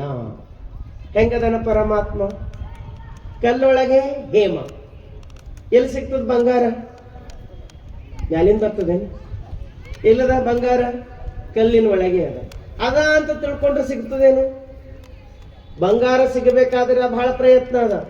ಒಂದು ಲಾರಿ ಮಣ್ಣು ತೆಗೆದ್ರೆ ಅದ್ರಾಗ ಏನೋ 1 ತೊಲಿ 2 ತೊಲಿ ಬಂಗಾರ ಸಿಗ್ತದ. ಸಂಸ್ಕಾರ ಕೊಡ್ಲಾರ್ದೇನೆ ಸಿಗಲಾರ್ದು. ಆದ್ರೆ ಸಿಗುತ್ತದೆ ಎಲ್ಲಿ? ಮಣ್ಣಿನ ಒಳಗೆ ಅದ. ಮಣ್ಣಿನ ಒಳಗದ, ಕಲ್ಲಿನ ಒಳಗದ ಅಂದ್ರೂ ಕೂಡ ಸಂಸ್ಕಾರ ಕೊಡ್ಬೇಕಾಗ್ತದ. ಸಂಸ್ಕಾರ ಕೊಡ್ಲಿಲ್ಲ ಅಂದ್ರೆ ಬಂಗಾರ ಸಿಗಲ್ಲ. ಕಾಷ್ಟದೊಳಗೆ ಅಗ್ನಿ. ಕಾಷ್ಟ ಅಂದ್ರೇನು? ಕಟ್ಟಿಗೆ ಒಳಗ ಬೆಂಕಿ ಅದ. ಆದ್ರೆ ಆ ಬೆಂಕಿ ನಮ್ಮ ಅನುಭವಕ್ಕೆ ಬರ್ಬೇಕಾಯ್ತಂದ್ರ ಅಲ್ಲಿ ಘರ್ಷಣೆ ಆಗ್ಬೇಕಾಗ್ತದ. ಎಲ್ಲಿ ಘರ್ಷಣೆ ಆಗ್ತದ ಅಲ್ಲಿ ಮಾತ್ರ ಬೆಂಕಿ ಹೊರಗೆ ಬರ್ತದ. ಅದೇ ರೀತಿ ತಿಲದೊಳಗಣ ತೈಲ, ಎಳ್ಳಿನಲ್ಲಿ ಎಣ್ಣೆ ಇದೆ, ಎಣ್ಣೆ ಅದ ಅಂತ ತಿಳ್ಕೊಂಡ್ರು ಬರಲ್ಲ. ಅದಕ್ಕೆ ಏನ್ ಮಾಡ್ಬೇಕು? ಸಂಸ್ಕಾರ ಕೊಡ್ಬೇಕಾಗ್ತದ. ಹಾಲೋಳು ತುಪ್ಪ, ಹಾಲಿನೊಳಗೆ ತುಪ್ಪ ಅದ. ಆದ್ರೆ ಹಾಲಿಗೆ ಸಂಸ್ಕಾರ ಕೊಟ್ಟಾಗ ಮಾತ್ರ ತುಪ್ಪ ಹೊರಗೆ ಬರ್ತದ. ಸ್ಥಳದೊಳ ರತ್ನ, ಸಮುದ್ರದೊಳಗೆ ಮುತ್ತು ರತ್ನ ಅದಾವ. ಆದ್ರೆ ಮುತ್ತು ರತ್ನ ಹಂಗೆ ಸಿಗಲ್ಲ, ಅಲ್ಲಿ ಪ್ರಯತ್ನ ಪಟ್ಟಾಗ ಮಾತ್ರ ಸಿಗ್ತಾವ. ಅದೇ ರೀತಿ ಪರಮಾತ್ಮ ನಮ್ಮ ಅಂತರಾತ್ಮದಲ್ಲದನ ಅದನ್ನ ಅಂತ ತಿಳ್ಕೊಂಡ್ರೆ ಸಿಗಲ್ಲ. ಅದಕ್ಕೆ ಪ್ರಯತ್ನ ಮಾಡ್ಬೇಕು. ಪ್ರಯತ್ನ ಯಾವ್ದು ಮಾಡ್ಬೇಕಂದ್ರ ಅದು ಸಂಸ್ಕಾರನೇ ನಮಗ್ ಪ್ರಯತ್ನ ಆಗ್ತದ. ಸಂಸ್ಕಾರ ಯಾರಲ್ಲಿ ಇರ್ತದ ಅವ್ರಿಗೆ ಮಾತ್ರ ಸಿಗ್ಲಿಕ್ಕೆ ಸಾಧ್ಯ ಅದ. ಇದು ಒಂದು ಸಣ್ಣ ವಿಚಾರ. ಪರಮಾತ್ಮನನ್ನ ಹೊರಗುಡುಕಬೇಕಾಗಿಲ್ಲ. ಎಲ್ಲದನ್ನ ನಮ್ಮ ಅಂತರಂಗದಲ್ಲಿ ಅದನ್ನ ಯಾರಿಗೆ ಸಿಕ್ಕೇನು ಹೇಳ್ರಿ? ಕಾರಿಗೆ 2 ಲೈಟ್ ಇರ್ತಾವ. ಯಾವ ಇರ್ತಾವ? ಹೆಡ್ಲೈಟ್ ಇರ್ತಾವ. ನೀವು ಹೆಡ್ಲೈಟ್ ಹಾಕಿದ್ರಿ ಅಂದ್ರೆ ಹೊರಗಿಂದ ಎಲ್ಲ ಕಾಣಿಸ್ತದ. ಒಂದು ವೇಳೆ ಒಳಗಿನ ಮಷಿನ್ ಕೆಟ್ಟತಂತಂದ್ರೆ ಆ ಹೆಡ್ಲೈಟ್ ಕೆಲಸ ಮಾಡಲ್ಲ. ನೀವು ಹೆಡ್ಲೈಟ್ ಎಷ್ಟರ ದೊಡ್ಡದಾಕ್ರಿ, ಒಳಗೊಂದು ಸಣ್ಣ ಲೈಟ್ ಇರ್ತದೆ. ಏನಂತ ಕರೀತಾರ ಅದಕ್ಕೆ? ಬಾನಟ್ ಲೈಟ್ ಅಂತ ಕರೀತಾರೆ. ಅದು ಮ್ಯಾಲ ಓಪನ್ ಮಾಡಿದ್ರೆ ಸಣ್ಣ ಲೈಟ್ ಬೀಳ್ತದ. ಆ ಸಣ್ಣ ಲೈಟ್ ಹಾಕಿದಾಗ ಮಾತ್ರ ಇಂಜನ್ ಕಾಣ್ತದ. ಹೊರಗಿನ ಲೈಟ್ ಹಾಕಿದ್ರೆ ಹೊರಗಿಂದ ಕಾಣಿಸ್ತದ. ಹಂಗ ನಮ್ಮ ಅಂತರಂಗದಲ್ಲಿ ಒಂದು ಬಾನಟ್ ಲೈಟ್ ಅದ, ಒಂದು ಸಣ್ಣ ಲೈಟ್ ಅದ. ಯಾವ್ದಂದ್ರೆ ನಮ್ಮಲ್ಲಿರ್ತಕ್ಕಂಥ ಪರಮಾತ್ಮನನ್ನು ತೋರಿಸ್ತಕ್ಕಂಥ ಅರಿವು ಅಂತಕ್ಕಂಥ ಒಂದು ಜ್ಯೋತಿ ಅದ. ಅದು ಹೊತ್ತಿಸರ್ ಮಾತ್ರ ಪರಮಾತ್ಮ ಸಿಗುತ್ತಾನ. ಹೊರಗೆ ನೀವು ಏಟರ ಜ್ಞಾನಿ ಇರ್ರಿ, ಏಟರ ಪಂಡಿತ್ ಇರ್ರಿ, ಏಟರ ಶಾಣೆ ಇರ್ರಿ, ಎಷ್ಟರ ಪ್ರವಚನ ಕೊಡ್ರಿ, ನೀವು ಹೊರಗೆ ಏನೋ ಮಾಡ್ರಿ, ಅದಕ್ಕೆ ಸಂಬಂಧ ಇಲ್ಲ. ಒಳಗ ನೋಡ್ಬೇಕಾಗ್ತದ. ಯಾರು ಒಳಗ ನೋಡ್ತಾರ ಅವ್ರಿಗೆ ಮಾತ್ರ ಪರಮಾತ್ಮ ಸಿಗುತ್ತಾನ. ಅದಕ್ಕಾಗಿ ಬಸವಣ್ಣ ಹೇಳ್ತಾರ, ಜಂಬುದೀಪ ನವಕಂಡ ಪೃಥ್ವಿಯೊಳಗೆ ಕೇಳಿರಯ್ಯ ಎರಡಾಳಿನ ಭಾಷೆಯ. ಜಂಬುದೀಪ ಒಟ್ಟ ಜಗತ್ತಿನ ಭೂಮಿಯನ್ನ 7 ದ್ವೀಪಗಳಲ್ಲಿ ವಿಂಗಡಣೆ ಮಾಡ್ಯಾರ. ಅದರಲ್ಲಿ ಒಂದು ಜಂಬುದೀಪ, ಅದರಲ್ಲಿ 9 ಖಂಡಗಳು, ಇದು ಬ್ರಹ್ಮಾಂಡ. ಇನ್ನು ಅದರಲ್ಲಿ ಪಿಂಡಾಂಡಕ್ಕೆ ಬಂದೇವಂತಂದ್ರೆ ಹೇಳ್ತಾರೆ ಎರಡಾಳಿನ ಭಾಷೆಯ. ಎರಡರ ಒಂದು ಮಾತದ. ಯಾವುದು? ಕೊಲುವೆನೆಂಬ ಭಾಷೆ ದೇವನದು, ಗೆಲುವೆನೆಂಬ ಭಾಷೆ ಭಕ್ತನದು. ಇವರಿಬ್ಬರ ಕುರಿತಾಗೆ ಮಾತಾಡ್ತಾರೆ. ಒಂದು ಭಕ್ತನದು, ಒಬ್ಬೊಂದು ದೇವನದು. ದೇವ ನಮಗ್ ಕೊಲ್ಲಬೇಕಂತ ಹೊಂಟಾನ. ಯಾವ್ದ್ರ ಮುಖಾಂತರ ಹೊಂಟಾನ ಅಂದ್ರೆ ಮಾಯೆಯ ಮುಖಾಂತರವಾಗಿ ಒಂದು ನಿರ್ಮಾಣ ಮಾಡ್ಯಾನ, ಮಾಯೆ ನಿರ್ಮಾಣ ಮಾಡ್ಯಾನ. ಅದರ ಮುಖಾಂತರವಾಗಿ ನಮಗ್ ಕೊಲ್ಲಬೇಕಂತ ಹೊಂಟಾನ. ಜೀವಾತ್ಮ ಗೆಲ್ಲಬೇಕಂತ ಹೊಂಟಾನ. ಯಾರಿಗೆ? ಮಾಯೆಯನ್ನ ಗೆಲ್ಲಬೇಕಂತ ಹೊಂಟಾನ. ಇವರಿಬ್ಬರ ಯುದ್ಧ ಅದ. ಮಾಯೆಯ ಮತ್ತು ಜೀವಾತ್ಮನ ಯುದ್ಧ, ಒಂದು ದೇವನ ಮತ್ತು ಜೀವನ ಯುದ್ಧ ಅದ. ದೇವ ಮಾಯೆಯ ಮುಖಾಂತರವಾಗಿ ನಮಗ್ ಕಾಡ್ಲತ್ತಾನ. ನಾವು ಸತ್ಯದ ಮುಖಾಂತರವಾಗಿ ಅವನಿಗೆ ಗೆದಿಲಿಕ್ಕೆ ಹೊಂಟೀವಿ. ಅವ ಸಿಕ್ಕನಂದ್ರೆ ಎಲ್ಲ ಸಿಕ್ಕಂಗ. ಹಿಂಗೆ ಒಂದು ಸಾರಿ ಒಬ್ಬ ರಾಜ ಡೊಂಗೂರ್ ಸಾರಿ ನಾನು ಏನಂತ ಡೊಂಗೂರ್ ಸಾರಿನಂದ್ರೆ, ಇವತ್ ಸಾಯಂಕಾಲ 5 ಗಂಟೆ ಒಳಗ ಯಾರು ನನಗ್ ಬಂದು ಭೇಟಿ ಮಾಡ್ತಿರೋ ಅವ್ರಿಗೆ ಅರ್ಧ ರಾಜ ಕೊಡ್ತೀನಿ ಅಂತ ಡೊಂಗೂರ್ ಸಾರಿ ನಾನು. ಅವನ ಉದ್ದೇಶ ಏನಿತ್ತಂದ್ರ, ನನ್ನ ಮೇಲೆ ಪ್ರೀತಿ ಮಾಡ್ತಾರ ಜನರು, ನನಗ್ ಪ್ರೀತಿ ಮಾಡ್ತಾರ, ಏನು ನನ್ನ ವಸ್ತುಗಳಿಗೆ ಪ್ರೀತಿ ಮಾಡ್ತಾರ, ಪರೀಕ್ಷೆ ಮಾಡ್ಬೇಕು ಅಂತಿತ್ತು. ಡೊಂಗೂರ್ ಸಾರಿನು ಊರ್ ಜನ ಎಲ್ಲ ರಾತ್ರಿ ಮಲ್ಕೋಬೇಕಾದಾಗ ಮಾತಾಡ್ಕೊಂಡ್ರಂತ, ನಾಳೆ ಬೆಳಿಗ್ಗೆ ಎದ್ದ ತಕ್ಷಣ ರಾಜನಿಗೆ ಹೋಗಿ ಭೇಟಿ ಮಾಡ್ರಿ, ರಾಜನಿಗೆ ಭೇಟಿ ಮಾಡಿದ್ರೆ ಅರ್ಧ ರಾಜ ಕೊಡ್ತೆ ಅಂದನ, ರಾಜ ತಗೊಂಡು ಆರಾಮ್ ಇರೋಣ ಅಂತ ಎಲ್ಲರೂ ಮಾತಾಡ್ಕೊಂಡು ಮಲ್ಕೊಂಡ್ರಂತ. ರಾತ್ರಿ ನಿದ್ದೆ ಮಾಡ್ರಂತ. ಬೆಳಗಾಗಿ ಎದ್ದ ಕಣ್ಣು ತೆರೆದ್ರೊಳಗಾಗಿ ಕದ ತೆಗೆದು ಹೊರಗೆ ಬರೋದ್ರೊಳಗಾಗಿ ಊರೆಲ್ಲ ಅಂಗಡಿಗಳು ತೆಗೆದಿವಂತ. ಇಂಥ ಅಂಗಡಿ ತೆಗ್ದಿವಂದ್ರೆ ಬಟ್ಟೆ ಅಂಗಡಿ ಬೇರೆ, ಬಾಂಡದ ಅಂಗಡಿ ಬೇರೆ, ಸಾಮಾನ್ ಬೇರೆ, ಎಲ್ಲ ಅಂಗಡಿಗಳು ತೆಗ್ದಿರಂತ. ಎಲ್ಲದ್ರ ಮೇಲೆ ಒಂದು ಬೋರ್ಡ್ ಹಾಕಿರಂತ. ಏನಂದ್ರೆ, ನೀವು ಏನು ತಗೋರಿ ಎಲ್ಲ ಫ್ರೀನೇ ಅಂತ ಬರ್ದಿರಂತ. ಏನು ಸಾಮಾನ್ ತಗೋರಿ ಎಲ್ಲ ಫ್ರೀ ಅಂತ. ನಮ್ಮವ್ರು ಫ್ರೀ ಅಂದ್ರೆ ಸುಮ್ಮನೆ ಬಿಡಲ್ರಿ. ನೀವು ನೋಡಿ, ಫ್ರೀ ಅಂದ್ರೆ ಬಹಳ ಕಷ್ಟ ಅದ. ಈಗ ಬಸ್ ಫ್ರೀ ಆಗ್ಯಾವ. ನೀವು ನೋಡಿ, ಬಸ್ ಫ್ರೀ ಆಗ್ಯಾವ. ಯಾವ ಬಸ್ಸಿನಾಗೂ ಗಂಡ ಮಗ ಸಿಗಲ್ಲ. ಯಾರಿರ್ತಾರ? ಫ್ರೀ ಅಂದ್ರೆ ಬಹಳ ಕಷ್ಟ. ನಮ್ಮವ್ರದ್ದು ಏನು ಬೇಕಾಗಿದ್ದು ಬ್ಯಾಡಾಗ. ಮೊನ್ನೊಬ್ಬರು ಫೋನ್ ಮಾಡಿರು, ಎಲ್ಲಿಗೆ ಹೊಂಟಿರಿ ಅಂತಂದ್ರೆ, ನಮ್ಮ ಊರ್ ಪಕ್ಕದಾಗೆ ಗೋರ್ಟಾದ ಪಕ್ಕದಾಗ ಹೊನ್ನಳ್ಳಿ ಅಂತ ಒಂದು 5 ಕಿಲೋಮೀಟರ್ ಬರ್ತದೆ. ಎಲ್ಲಿಗೆ ಹೋಗ್ಲತ್ತೀರಿ ಅಪ್ಪರೆ ಅಂದ್ರೆ, ಹೊನ್ನಳ್ಳಿ ತನ ನಡೆದೇವ ಅಪ್ಪರೆ. ಯಾಕೆ ಹೋಗ್ಲತ್ತೀರಿ ಅಂದ್ರೆ, ಹೆಪ್ಪ ಹಾಕಕ್ ಮೊಸರು ತರಕಂತ. ಹೆಪ್ಪ ಹಾಕ್ಲಿಕ್ಕೆ ಮೊಸರು ತರಕ್ ಅಲ್ಲಿಗೆ ಯಾಕೆ ಹೊಂಟಿರಿ ಅಂತಂದ್ರೆ, ಬಸ್ ಫ್ರೀ ಅವಲ್ರಿ, ಸುಮ್ಮನೆ ಹೋಯ್ತಾ ಹೋಗೋದು, ಇಟ್ಟು ಕುಂತ ಮಾತಾಡಿ ಮತ್ತೆ ವಾಪಸ್ ಬರೋದು. ಫ್ರೀ ಅಂದ್ರೆ ನಮ್ಮವ್ರು ಇಟ್ಟು ವಿಚಾರ ಮಾಡಿ. ಹಂಗ ಇಡೀ ಊರೆಲ್ಲ ಫ್ರೀ ಅಂತ ಬೋರ್ಡ್ ಹಾಕಿರು. ಎಲ್ಲರೂ ಗಂಟೆ ಕಟ್ಲಿಕ್ಕೆ ಚಾಲು ಮಾಡ್ರು. ಬಟ್ಟೆ ಅಂಗಡಿದಾಗ ಹೋದ್ರು ಬಟ್ಟೆ, ಬಾಂಡೆ ಅಂಗಡಿದಾಗ ಹೋದ್ರು ಬಾಂಡೆ, ಅಂಗಡಿದಾಗ ಬಂಗಾರ ಅಂಗಡಿದಾಗ ಹೋದ್ರು ಬಂಗಾರ. ನಾ ತಗೋ ನೀ ತಗೋ, ಅದು ಖರೀದಿ ಮಾಡಿ ಇದು ಖರೀದಿ ಮಾಡಿ, ಗಂಟು ಕಟ್ಟೋದು ಇಡೋದು, ಗಂಟು ಕಟ್ಟೋದು ಇಡೋದು. ಇಡೀ ದಿನ ಸಂಭ್ರಮ ಏನಂದ್ರೆ ಗಂಟು ಕಟ್ಟಿ ಇಡೋದ್ರಾಗೆ. ಏನ್ ಮಾಡ್ತಾರ ಅವರು? ರಾಜನಿಗೆ ಭೇಟಿ. ಅವನಿಗೆ ಭೇಟಿ ಆದ್ರೆ ಅರ್ಧ ರಾಜ ಸಿಗ್ತದ. ಆದ್ರೆ ಅದು ಮಾಡ್ತಾರ, ಗಂಟು ಕಟ್ಟಿ ಇಡೋದ್ರಾಗ ಚಾಲೂ ಮಾಡ್ಯಾರ. ಇಡೀ ದಿನ ಗಂಟು ಕಟ್ಟಿ ಇಟ್ಟು ಒಂದ್ ಕಡೆ ಜಮಾಸ್ ಇಟ್ರು. ಸಾಯಂಕಾಲ 5 ಗಂಟೆ ಆಯ್ತಂತ ಢಣ್ಣ ಅಂತ ಒಂದ್ ಗಂಟೆ ಹೊಡಿತಂತ. ಎಲ್ಲಿಂದ ಗಂಟೆ ಬರ್ತಾ ಇದೆ ಅಂತ ಆ ಕಡೆ ಈ ಕಡೆ ಎಲ್ಲ ನೋಡ್ರು. ಕೊನೆಗೊಂದು ಆವಾಜ್ ಹೊರಗಿಂದ ಒಂದು ಮೈಕ್ನಾಗ ಅನೌನ್ಸ್ಮೆಂಟ್ ಮಾಡ್ರಂತ. ಏನಂದ್ರೆ, ಇಲ್ಲಿ ತನ ಏನ್ ಗಂಟು ಕಟ್ಟಿರಿ ಅವೆಲ್ಲ ಇಡ್ರಿ, ಖಾಲಿ ಕೈಲಿ ಮನಿ ನಡ್ರಿ ಅಂತಿತ್ತು. ಅವ್ರಂದ್ರಂತ, ಖಾಲಿ ಕೈಲಿ ಹೋಗೋದಿದ್ರೆ ಇಷ್ಟ್ಯಾಕೆ ಗಂಟು ಕಟ್ತೀವಿ? ಕಟ್ಟಿಟ್ಟಿದ್ ಏನ್ ಮಾಡ್ಯಾರ? ಕಟ್ಟಿಟ್ಟಿದ್ ಇಲ್ಲೇ ಬಿಟ್ಟು ಹೋಗೋದದ ಅಂದ್ರ ಮತ್ ಫ್ರೀ ಅಂತ ಯಾಕೆ ಹೇಳಿರಿ ಅಂತ ಅವ್ರು ಕೇಳರಂತ. ಅವಾಗ ಅನೌನ್ಸ್ಮೆಂಟ್ ಮಾಡೋರು ಹೇಳರಂತ, ನಿಮ್ ಹಿಂದೆ ಒಂದು ಉದ್ದೇಶ ಇತ್ತು, ಇದ್ರ ಹಿಂದೆ ಒಂದು ಉದ್ದೇಶ ಇತ್ತು. ನೀವೇನು ಸಾಮಾನ್ ಇಟ್ಟಿವಲ್ಲ, ಈ ಸಾಮಾನ್ಕಿಂತಲೂ ಅಮೂಲ್ಯವಾಗಿರ್ತಕ್ಕಂಥ ಒಂದು ವಸ್ತು ಇತ್ತು. ಯಾರಿದ್ದರು? ಮಹಾರಾಜ ಇದ್ದನು, ಅವನಿಗೆ ಭೇಟಿ ಮಾಡ್ರ ಅರ್ಧ ರಾಜ ಸಿಗ್ತಿತ್ತು, ಅವನಿಗೆ ಭೇಟಿ ಮಾಡ್ಲಾರ್ದೇನೆ ಇವೇ ಜಮಾಸದ್ರ ಟೈಮ್ ಕಳ್ದಿರಲ್ಲ, ಅದಕ್ಕೆ ಇವ್ ಯಾವ ನಿಮ್ಮ ಅಲ್ಲ, ಇವ್ ಬಿಟ್ಟು ಹೋಗವ, ಅವನಿಗೆ ಯಾರು ಭೇಟಿ ಮಾಡ್ತಾರ ಅವ್ರಿಗೆ ಮಾತ್ರ ರಾಜ ಸಿಗುತ್ತದ ಅಂತ ಅನೌನ್ಸ್ಮೆಂಟ್ ಮಾಡಿದಾಗ ಎಲ್ಲರೂ ಅಳ್ಕೋತ ಮನೆಗೆ ಹೋದ್ರಂತ. ಯಾರ ಕತಿ ಇದು? ವಿಚಾರ ಮಾಡಿ, ಯಾರ ಕತಿ ಇದೇನ್? ರಾಜನ್ ಕತಿನ, ಪ್ರಜೆಗಳ ಕತಿನ, ಯಾರ ಕತಿ ಇದು? ನಿಮ್ಮ ಕತಿ ಅದ. ನೀವು ನೋಡ್ರಿ, ಜೀವನ ಪರ್ಯಂತ ಗಂಟು ಕಟ್ಲತ್ತಿದೆವು, ಇದು ಬೇಕು, ಅದು ಬೇಕು, ಅದು ಬೇಕು, ಇದು ಬೇಕು, ಇದು ಇರ್ಲ, ಅದ್ರಲ್ಲಿ ಗಂಟು ಕಟ್ಟಿ ಕಟ್ಟಿ ಕಟ್ಟಿ ಕಟ್ಟಿ ಎಲ್ಲ ಇಡ್ಲತ್ತಿದೆವು. ಕೊನೆಗೆ ಹೋಗ್ಬೇಕಾದಾಗ ಏನು ಏನು ಅವಾಗ ಒಂದು ಸತ್ಯ ಗೊತ್ತಾಯ್ತು. ಏನ್ ಸತ್ಯ ಗೊತ್ತಿತ್ತು ಅಂದ್ರೆ ಅವತ್ತೇ ಹೇಳಿರು. ಯಾರು ಹೇಳಿರು? ಬಸವಣ್ಣ ಹೇಳಿದ್ರು ಅವತ್ತೇ, ಅಕ್ಕಮಹಾದೇವಿ ತಾಯಿ ಹೇಳಿದ್ರು ಅವತ್ತೇ, ಚನ್ನಬಸವಣ್ಣ ಹೇಳಿದ್ರು ಅವತ್ತೇ, ಸಿದ್ದರಾಮೇಶ್ವರ ಅವತ್ತೇ ಹೇಳಿದ್ರು, ಇವ್ದು ಯಾವುದು ಶಾಶ್ವತವಲ್ಲ, ಭೂಮಿ ನಿನ್ನದಲ್ಲ, ಹೇಮ ನಿನ್ನದಲ್ಲ, ಕಾಮಿನಿ ನಿನ್ನವಳಲ್ಲ, ಇವು ಜಗಕ್ಕಿಕ್ಕಿದ ವಿಧಿ ಅಂತ ಅವತ್ತೇ ಹೇಳಿದ್ರು. ನಿನ್ನ ಒಡವೆ ಎಂಬುದು ಜ್ಞಾನ ರತ್ನ ಅಂತ ತಿಳಿಸಿದ್ರು. ಇವೆಲ್ಲ ಬಿಟ್ಟು ಅವನಿಗೆ ಮರ್ತು ಇವೇ ಜಮಸ್ಕೋತ್ ಕುಂತಿದೆವು. ಒಂದು ವೇಳೆ ಇವೆಲ್ಲಾ ಬಿಟ್ಟು ಅವನಿಗೆ ನೆನೆಸ್ತಿದೆವು ಅಂತಂದ್ರ ನಾವು ಬಸವಣ್ಣ ಆಗ್ತಿದೆವು, ಅದು ಮರ್ತೋಯ್ತಲ್ಲ ಅಂತ ದುಃಖ ಪಡ್ತೀವಿ ಅವತ್ತಿನ ದಿನ.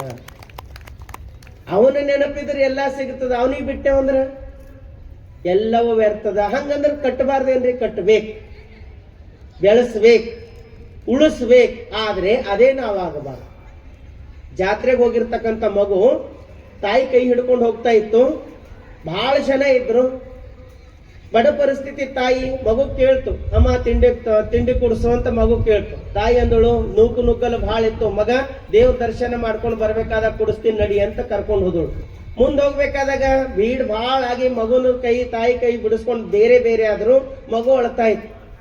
ಅಲ್ಲೇ ಒಬ್ಬ ಶ್ರೀಮಂತನ ಕೈದಾಗ ಸಿಗುತ್ತ ಮಗು. ಅವನಿಗೆ ಮಕ್ಕಳು ಇರ್ಲಿಲ್ಲ. ಮಗು ಸಿಕ್ಕದ ಸಾಕು, ಇದಕ್ಕೆ ಬೇಕಾದ ತಿನ್ಸೋಣ ಅಂತ ಎತ್ಕೊಂಡು ಎಲ್ಲಾ ಕೊಟ್ಟನು. ಮಗು ಚಿದ್ರ ಮಾಡಿ ಬಿಸಾಕ್ತಿ. ಯಾಕ? ತಾಯಿ ಬೇಕು, ತಾಯಿ ಬೇಕಂತ ಅಳ್ತಾ ಇತ್ತು. ಕೊನೆಗೆ ಅನೌನ್ಸ್ಮೆಂಟ್ ಮಾಡಿ ತಾಯಿಗೆ ಕರ್ಕರ್ಸರು. ಆ ಮಗುವಿಗೆ ತಾಯಿ ಕೈದಾಗ ಕೊಟ್ಟಾಗ ಮಗು ಸಂತೋಷದಿಂದ ಅಲ್ಲೇ ಬಿದ್ದಿರ್ತಕ್ಕಂಥ ತಿಂಡಿಗಳೆಲ್ಲ ತಗೊಂಡು ತಿನ್ಲಿಕ್ಕೆ ಪ್ರಾರಂಭ ಮಾಡ್ತು. ಯಾಕಂದ್ರೆ ತಾಯಿ ಮಡಿಲಲ್ಲಿತ್ತು.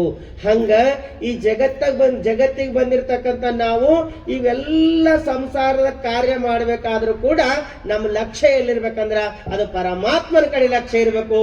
ಅಂದಾಗ ಮಾತ್ರ ಇದ್ರಾಗ ಆನಂದ ಅದ. ಬರೀ ವಸ್ತುಗಳು ಇಟ್ಟೇವಂದ್ರೆ ಅದು ಒಂದು ದಿನ ನಮಗ್ ದುಃಖ ಕೊಡ್ತದ. ಅದಕ್ಕೆ ಹೇಳ್ತಾರ, ಸಾಕೆನಿಸದ ಸವೆಯದ ಮತ್ತೊಂದು ಬೇಕೆನಿಸದ ಸುಖವೇ ಅದು ಪರಮ ಸುಖ. ಅದು ಸಾಕನ್ಸಲ್ಲ, ಸವೆಯಲ್ಲ, ಮತ್ತೊಂದು ಬೇಕನ್ಸಲ್ಲ. ಯಾರ ಸುಖ? ಅದು ಪರಮಾತ್ಮನ ಸುಖ. ಅವ ಸಿಕ್ಕನಂದ್ರೆ ಎಲ್ಲವೂ ಸಿಕ್ಕಿದಂಗ. ಅದಕ್ಕಾಗಿ ನಮ್ಮ ಶರಣರು ಅವನಿಗಾಗಿ ಹಂಬಲಿಸಿದ್ರು. ಹೇಳ್ತಾರೆ ಒಂದ್ ಕಡೆ ಅಕ್ಕಮಹಾದೇವಿ ತಾಯಿ, ಮುತ್ತು ನೀರಲ್ಲಾಯಿತು, ವಾರಿಕಲ್ಲು ನೀರಲ್ಲಾಯಿತು, ಉಪ್ಪು ನೀರಲ್ಲಾಯಿತು. ಆದರೆ ಉಪ್ಪು ಕರಗಿತು, ವಾರಿಕಲ್ಲು ಕರಗಿತು, ಮುತ್ತು ಕರಗಿತದ ನಾರು ಕಂಡವರಿಲ್ಲ. ಈ ಸಂಸಾರಿ ಮಾನವರು ಲಿಂಗ ಮುಟ್ಟಿ ವಾರಿಗಳಾದರು, ನಾ ನಿಮ್ಮ ಮುಟ್ಟಿ ಕರಿಗೊಂಡೇನ ಯಾ ಚನ್ನ ಮಲ್ಲಿಕಾರ್ಜುನ. ಎಷ್ಟು ಸುಂದರವಾಗಿರ್ತಕ್ಕಂಥ ವಚನದ ಮುಖಾಂತರ ಅಕ್ಕಮಹಾದೇವಿ ತಾಯಿ ತಿಳಿಸ್ತಾರ. ಮುತ್ತು ನೀರಿನಾಗೆ ಆಗ್ಯದ. ವಾರಿಕಲ್ಲು ಅಂದ್ರೆ ಗೊತ್ತ? ಐಸ್, ಮಂಜುಗಡ್ಡೆ. ಅದು ಯಾವ್ದ್ರಲಿಂದ ತಯಾರಾಗ್ಯದ? ಅದು ನೀರಿನಿಂದ ತಯಾರಾಗ್ಯದ. ಉಪ್ಪು ಎದ್ರಲಿಂದ ತಯಾರಾಗ್ಯದ? ಅದು ನೀರಿನಿಂದ ತಯಾರಾಗ್ಯದ. ನೀರೊಳಗೆ ಉಪ್ಪು ಹಾಕರು ಕರಗ ಹೋಗ್ತದ, ಮಂಜುಗಡ್ಡೆ ಹಾಕರು ಕರಗ ಹೋಗ್ತದ, ಮುತ್ತು ಹಾಕರ ಅದು ಕರಗಲ್ಲ. ಎಷ್ಟು ಸಣ್ಣ ಉದಾಹರಣೆ ಹೇಳ್ತಾಳೆ ಅಕ್ಕಮಹಾದೇವಿ ತಾಯಿ. ಮುತ್ತು ಕರಗಿತದ, ನಾರೂ ಕಂಡವರಿಲ್ಲ. ಉಪ್ಪು ಕರಗ್ತದ, ಮಂಜುಗಡ್ಡೆ ಕರಗ್ತದ, ಆದ್ರೆ ಮುತ್ತು ಯಾವತ್ತೂ ಕರಗಲ್ಲ. ಹಾಗೆ ಜಗತ್ತಿನಾಗ ಬಂದಿರ್ತಕ್ಕಂಥವ್ರು ಮಾನವರಾಗಿದ್ದಾರಂದ್ರ ಉಪ್ಪಿನಂಗ ನೀರಿನಂಗ ಕರಗ ಹೋಗ್ತೇವೆ. ಯಾರಂಗಿರ್ಬೇಕು? ಮುತ್ತಿನಂಗಿರ್ಬೇಕಂತ. ಯಾರು ಮುತ್ತು? ಬಸವಣ್ಣವ್ರಿಗೆ ಮುತ್ತಾಗ್ಯಾರ, ಕರಗ್ಯಾರೇನು? ಯಾವತ್ತೂ ಕರಗಲ್ಲ. ನಾವು ನಮ್ಮ ಮನೆಗೆ ನಮ್ಮ ಅಪ್ಪನ ಬರ್ತಡೇನೆ ಮಾಡಿದವರಿಲ್ಲ, ನಮ್ಮ ಅಪ್ಪನ ಜಯಂತಿನೇ ಮಾಡಿದವರಿಲ್ಲ, ಏನು ಮಾಡಿದವರಿಲ್ಲ. ಆದ್ರೆ ಬಸವಣ್ಣವ್ರು ಮಾಡ್ತಾ ಇದೀವಿ. ಯಾಕೆ ಮಾಡ್ತಾ ಇದೀವಿ? ಅವ್ರು ಮುತ್ತದ, ಮುತ್ತಿನಂಗ ಬದುಕ್ಯಾರ, ಅವ್ರು ಮುತ್ತಾಗ್ಯಾರ. ನಾವು ಆಗಬೇಕಲ್ಲ ಮುತ್ತು. ನಾವು ಮುತ್ತಾಗಬೇಕಾದ್ರೆ ಸತ್ಯದ ದಾರಿಯಲ್ಲಿ ನಡಿಬೇಕು. ಸತ್ಯದ ದಾರಿಯಲ್ಲಿ ನಡೆದಾಗ ಮಾತ್ರ ಮನುಷ್ಯ ಮುತ್ತಾಗ್ಲಿಕ್ಕೆ ಪ್ರಾರಂಭ ಆಗ್ತದ. ಇಲ್ಲ ಅಂತಂದ್ರೆ ಅಸತ್ಯದ ದಾರಿಯಲ್ಲಿ ನಡೆದರೆ ಯಾವತ್ತೂ ಕೂಡ ನಾವು ಮುತ್ತಾಗ್ಲಿಕ್ಕೆ ಸಾಧ್ಯ ಇಲ್ಲ.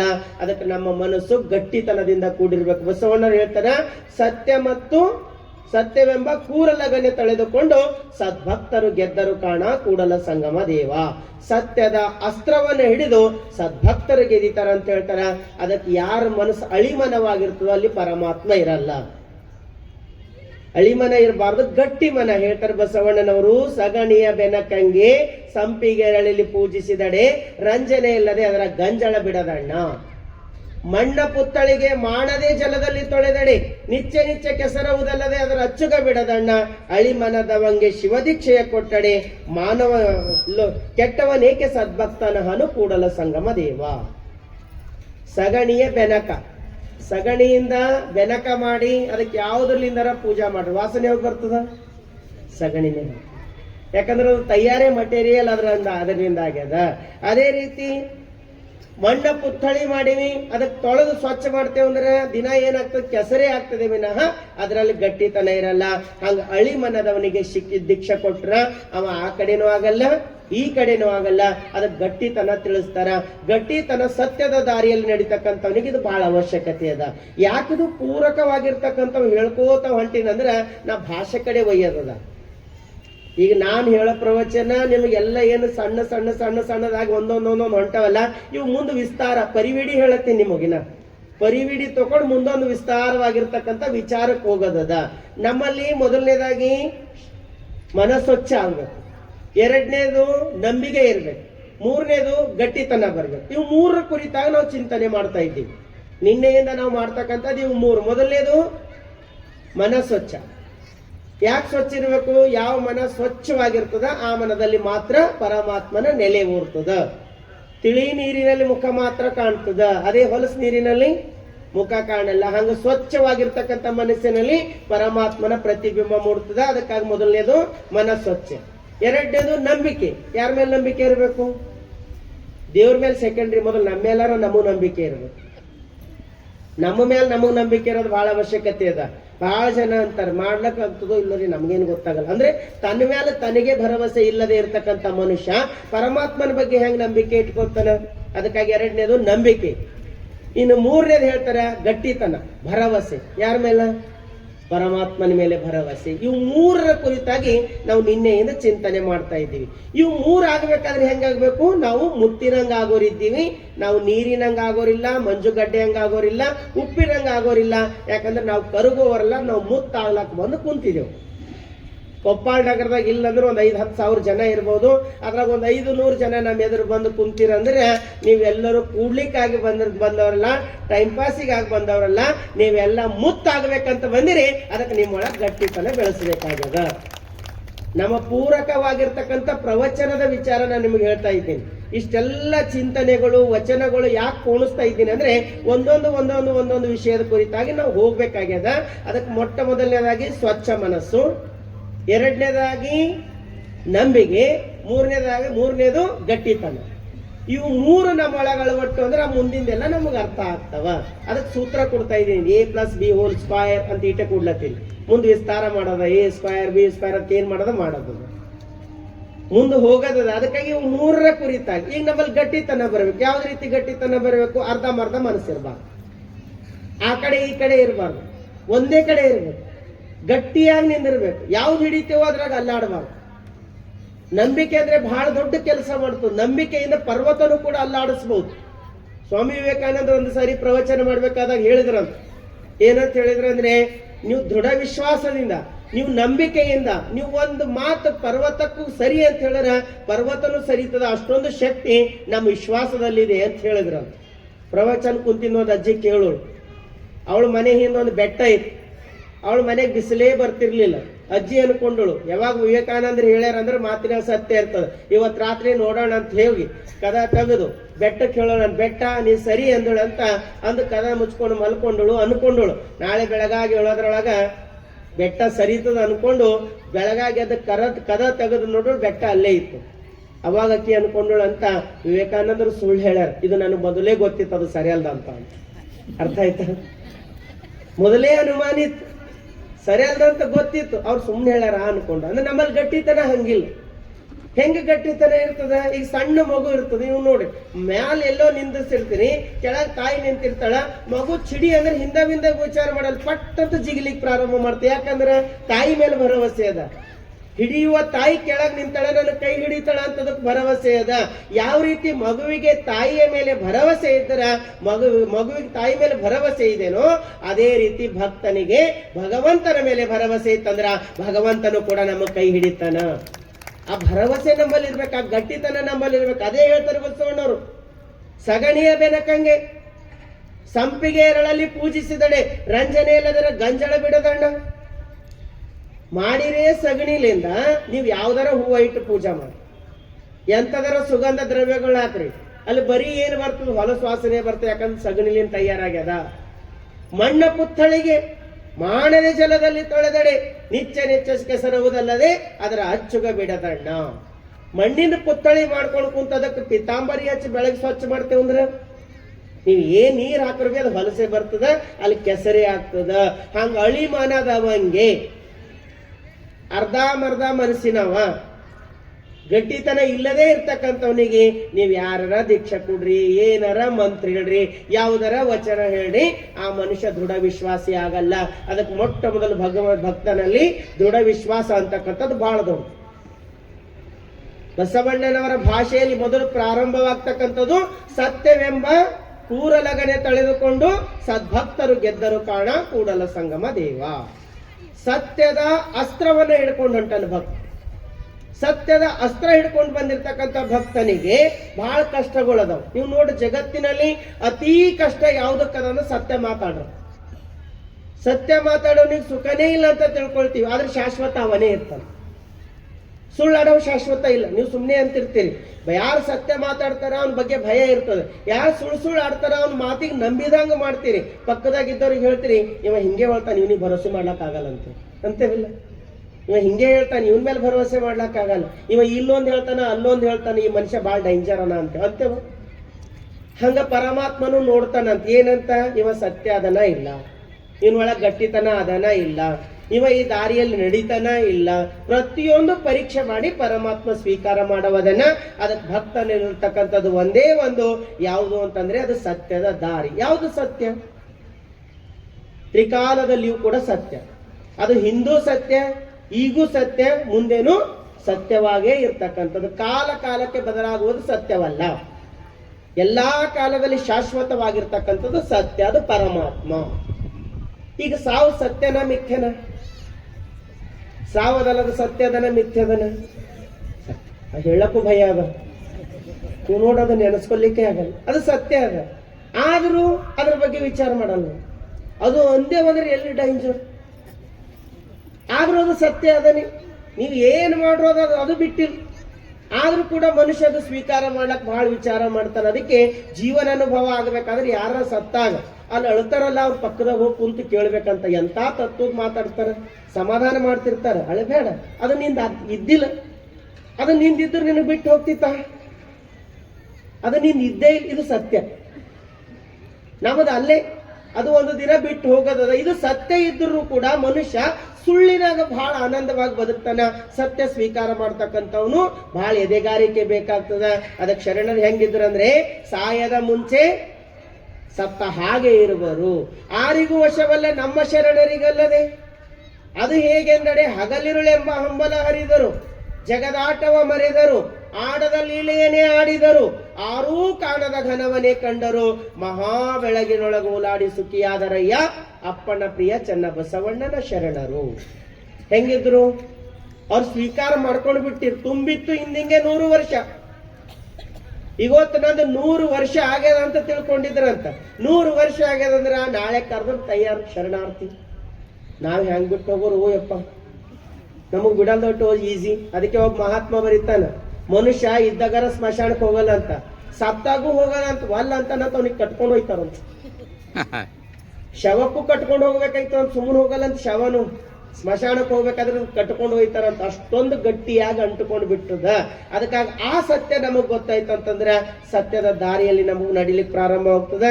ಅದಕ್ಕೆ ಬಸವಣ್ಣರು ಹೇಳ್ತಾರೆ, ಕೇಳಿರಯ್ಯ ಎರಡಾಳಿನ ಭಾಷೆಯ, ಕೊಲುವೆನೆಂಬ ಭಾಷೆ ದೇವನದು, ಗೆಲುವೆನೆಂಬ ಭಾಷೆ ಭಕ್ತನ. ಈಗ ಅವ ಹೊಡಿಲಿಕ್ಕೆ ಹೊಂಟಾನ, ನಾವು ಅವನಿಗೆ ಗೆದಿಲಿಕ್ಕೆ ಹೊಂಟಿವಿ. ಹೆಂಗ್ ಹೊಡಿತಾನ, ಹೆಂಗ ಗೆದಿಬೇಕು ಅನ್ನೋದು ಇವೆರಡರ ವಾದ ಅದ. ಅದಕ್ಕೆ ಆ ವಾದ ನಮ್ಮ ಜೀವನದಾಗ ಇರ್ಬೇಕಾಯ್ತಂದ್ರ ಒಂದೇ ಒಂದು ಕೊನೆಯ ಸಂದೇಶ. ಒಂದು ಊರಲ್ಲಿ ಒಬ್ಬ ಜಮೀನ್ದಾರ್ ಇದ್ದನು, ದೊಡ್ಡ ಮನೆ ಕಟ್ಟಿನು. ಆದ್ರೆ ಆ ಏರಿಯಾದಲ್ಲಿ ಪ್ರತಿ ಕ್ಷಣ ಸುಂಟರ ಗಾಳಿ ಬರ್ತಾ ಇತ್ತು. ಸುಂಟರ ಗಾಳಿ ಬರ್ತಾ ಇತ್ತು. ಅವನ ಮನೆಯಲ್ಲಿ ಒಂದು ಸ್ವಲ್ಪ ಕೋಳಿಗಳಿದ್ವು, ಸ್ವಲ್ಪ ತಗಡ ಇದ್ದು ಮನೆ ಎದುರ. ಅವಾಗ ಜೋರಾಗಿ ಗಾಳಿ ಬಂದಾಗ ಅವೆಲ್ಲ ಹಾರ್ಕೊಂಡು ಹೋಗ್ತೀವು. ಇವೆಲ್ಲ ಉಳಿಸ್ಬೇಕಾದ್ರೆ ಒಬ್ಬ ಆಳ್ ಮಗ ಬೇಕು ಅಂತ ನೋಡಿನಂತೆ. ಅವಾಗ ಎಷ್ಟೇ ಜನ ಆಳ್ ಮಕ್ಕಳು ಬರ್ತಿದ್ರು, ಆದ್ರೂ ಕೂಡ ಅಲ್ಲಿ ಸುಂಟರ ಗಾಳಿ ರಾತ್ರಿ ಬೀಸ್ತಾ ಇತ್ತು. ಅದು ನೋಡೋರಿಗೆ ಸಾಕಾಗಿ ಬಿಟ್ಟು ಹೋಗ್ತಾ ಇದ್ರು. ಕೊನೆಗೆ ಒಂದು ದಿನ ಒಬ್ಬ ಆಳು ಬಂದನಂತ. ಆಳು ಬಂದು ಮಾಲೀಕಿಗೆ ಹೇಳನಂತ, ಶ್ರೀಮಂತರೇ, ನಾನ್ ನಿಮ್ಮಲ್ಲಿ ಕೆಲ್ಸಕ್ಕೆ ಇರ್ತೀನಿ ಅಂದ್ರೆ ಅವ್ರಂದ್ರಂತ, ನೋಡಪ್ಪ ಸುಂಟರ ಗಾಳಿ ಬರ್ತದ, ಸುಂಟರ ಗಾಳಿ ಬಂದಾಗ ಅವೆಲ್ಲ ಹಾರ್ ಹೋಗ್ತಾವ, ಅವೆಲ್ಲ ಉಳಿಸ್ಬೇಕಂದ್ರ ಅವ ಒಂದು ಮಾತು ಹೇಳನಂತ, ಸುಂಟರ ಗಾಳಿ ಬಂದಾಗಲೂ ನಾನು ನಿಶ್ಚಿಂತವಾಗಿ ಮಲ್ಕೊಳ್ತೀನಿ, ಆರಾಮಾಗಿರ್ತೀನಿ, ಅದಕ್ಕೆ ನನಗೆ ನೀವು ಕೆಲ್ಸಕ್ಕೆ ಇಟ್ಕೋರಿ ಅಂದ.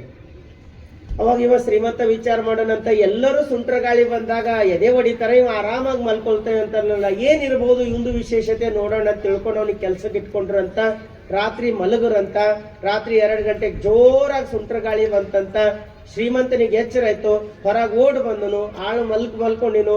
ಆಳಿನ ಹತ್ರ ಹೋಗಿ ಹೇಳೋಣಂತ, ನೋಡು ಸುಂಟರ ಗಾಳಿ ಬರ್ತಾ ಇದೆ, ಮನೆಯಲ್ಲಿರ್ತಕ್ಕಂಥ ವಸ್ತುಗಳು ಹಾರ್ತಾವ, ಸ್ವಲ್ಪ ಹೋಗ ತಡಿ ಅಂತಂದ್ರೆ ಅವ ಅಂದನಂತ, ಮಾಲಕರೇ ಮೊದಲೇ ನಿಮ್ಗೊಂದು ಮಾತು ಹೇಳಿನಿ, ಏನಂತ, ಸುಂಟ್ರ ಗಾಳಿ ಬೀಸಿದಾಗ್ಲೂ ನಾನು ಆರಾಮಾಗಿ ಮಲ್ಕೊಂತೀನಿ ಅಂತ ಹೇಳಿನಿಲ್ಲ, ನನಗೆ ಡಿಸ್ಟರ್ಬ್ ಮಾಡ್ಬೇಡ, ನಡ್ರ ಕಡಿ ಅಂದ. ಶ್ರೀಮಂತನಿಗೆ ಆಶ್ಚರ್ಯ ಆಯ್ತು, ಏನ್ ಹಿಂಗೆ ಹೇಳತ್ತಾರಂತ ಹೊರಗೆ ಹೋಗಿ ನೋಡ್ತಾರೆ. ಹೊರಗೋಗಿ ನೋಡೋದ್ರೊಳಗಾಗಿ ಆಳು ಸುಂಟ್ರ ಗಾಳಿ ಬೀಸೋದೇ ಅದ ಅಂತ ಗೊತ್ತಿತ್ತು. ಮೊದಲೇ ಎಲ್ಲ ಭದ್ರ ಮಾಡಿಟ್ಟಿನಂತ, ಯಾವುದೂ ಹಾರ್ಲಾರ್ದಂಗ, ಕೋಳಿಗಳು ಹಾರ್ಲಾರ್ದಂಗ ಮೇಲ್ಕಲ್ಲು ಇಟ್ಟಿನಂತ, ತಗಡಗಳು ಹಾರ್ಲಾರ್ದಂಗ ಕಟ್ಟಿಟ್ಟಿನಂತ, ದನ ಕರುಗಳು ಭದ್ರ ಮಾಡಿನಂತ. ಎಷ್ಟು ಜೋರ್ ಸುಂಟರ ಗಾಳಿ ಬಂದ್ರು ಏನೇನು ಅಲ್ಲಾಡ್ಲಾರ್ದಂಗ ಆರಾಮಾಗಿಟ್ಟು ಇವ್ ಮಲ್ಕೊಂಡ್ ಬಿಟ್ಟಿನಂತ. ಶ್ರೀಮಂತನಿಗೆ ಗೊತ್ತಾಯ್ತು, ಆಳು ಮಗ ಏನಂತ ಮಾತಾಡಿದ್ನು, ಸುಂಟರ ಗಾಳಿ ಬೀಸಿದಾಗ್ಲೂ ನಾನು ಆರಾಮಾಗಿ ಮಲ್ಕೊಂಡಿನಲ್ಲ, ಇದೇ ಇರ್ಬೋದಂತ. ಮಾಲೀಕ ಒಳಗ್ ಬಂದನಂತ. ಅವನಿಗೆ ನೋಡಿ ಸಂತೋಷ ಪಟ್ಟು ಒಳಗ್ ಹೋಗಿ ಮಲ್ಕೊಂಡನಂತ. ಈ ಕತಿ ಈಗ ಯಾಕೆ ಹೇಳ್ತಾ ಇದ್ದೀರಿ ಅಂತ ನೀವು ಅನ್ಕೊಂಡ್ರೆ, ಇದ್ರ ಪೂರಕವಾಗಿರ್ತ ಒಂದು ವಿಚಾರ ನಾವು ನೀವು ನಮ್ಮ ಜೀವನಕ್ಕೆ ಅಪ್ಲೈ ಮಾಡ್ಕೊಳ್ಳೋಣ. ಯಾಕೆ ಅಪ್ಲೈ ಮಾಡ್ಕೊಳ್ಳೋಣ ಅಂದ್ರೆ, ನಮ್ಮ ಜೀವನದಾಗ ಯಾವ ಸುಂಟರ ಗಾಳಿ ಬೀಸ್ತದೋ ಗೊತ್ತಿಲ್ಲ. ಎಲ್ಲರ ಜೀವನದ ಸುಂಟರ ಗಾಳಿ ಬೀಸೋದದ, ಜೋರಾಗಿ ಬೀಸೋದದ. ಯಾವಾಗ ಅಲ್ಲಾಡ್ತೀವೋ ಗೊತ್ತಿಲ್ಲ, ಯಾವಾಗ ಹೊಯ್ದಾಡ್ತೀವೋ ಗೊತ್ತಿಲ್ಲ, ಯಾವಾಗ ಜ್ಯೋತಿ ಆರೋಗ್ತದೋ ಗೊತ್ತಿಲ್ಲ.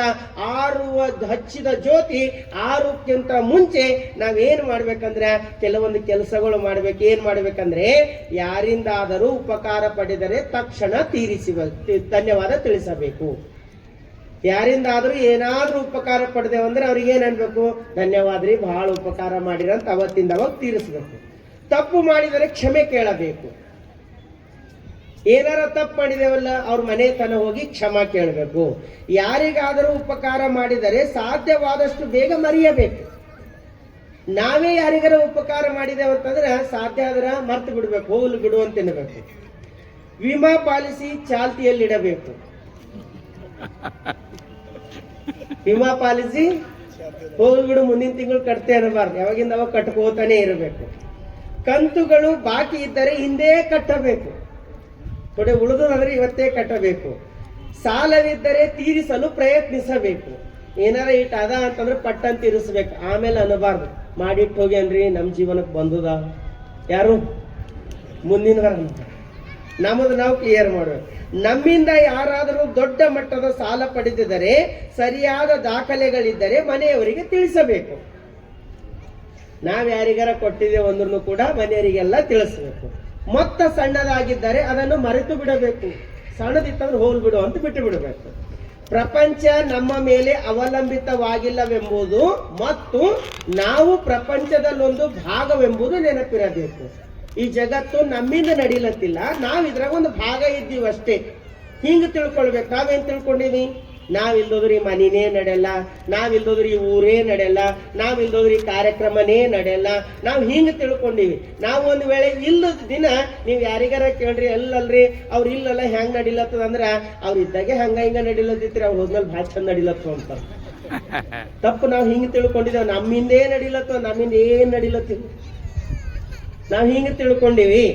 ನಾವು ನಗುತ್ತಿದ್ದರೆ ನಮ್ಮೊಂದಿಗೆ ಎಲ್ಲರೂ ನಗುತ್ತಿರುತ್ತಾರೆಂದು ನಾವು ಅಳುತ್ತಿದ್ದರೆ ಅಳಬೇಕೆಂಬುದನ್ನು ಮರೆಯಬೇಕು. ನಾವು ನಗ್ಲತ್ತರು ಎಲ್ಲರೂ ನಗುತ್ತಾರ, ನಾವು ಅಳ್ಳತ್ತರು ಎಲ್ಲರೂ ಅಳ್ತಾರ ಅನ್ನೋ ತಪ್ಪು. ನಾವು ನಗ್ಲತ್ತರು ನಗಬಹುದು, ಆದ್ರೆ ನಾವು ಅಳ್ಳತ್ತರು ಎಲ್ಲರೂ ಅಳಲ್ಲ, ಅದು ನಿನ್ನ ಕರ್ಮ ಅಂದು ಬಿಡ್ತಾವ. ಅದಕ್ಕಾಗಿ ನಮ್ಮ ಜೀವನದ ಸುಂಟರ ಗಾಳಿ ಬೀಸುವ ಪೂರ್ವದಲ್ಲಿ ನಮ್ಮೆಲ್ಲ ಕಾರ್ಯಗಳು ಮಾಡಿ ಮುಗಿಸಬೇಕು. ಕೊನೆಗೊಂದು ದಿನ ಪರಮಾತ್ಮ ಕರೆದನಂದ್ರೆ ಈ ಜಗತ್ತಿಗೆ ಶರಣಾರ್ಥಿ ಎನ್ನಬೇಕು. ಹೆಂಗಿರ್ಬೇಕು?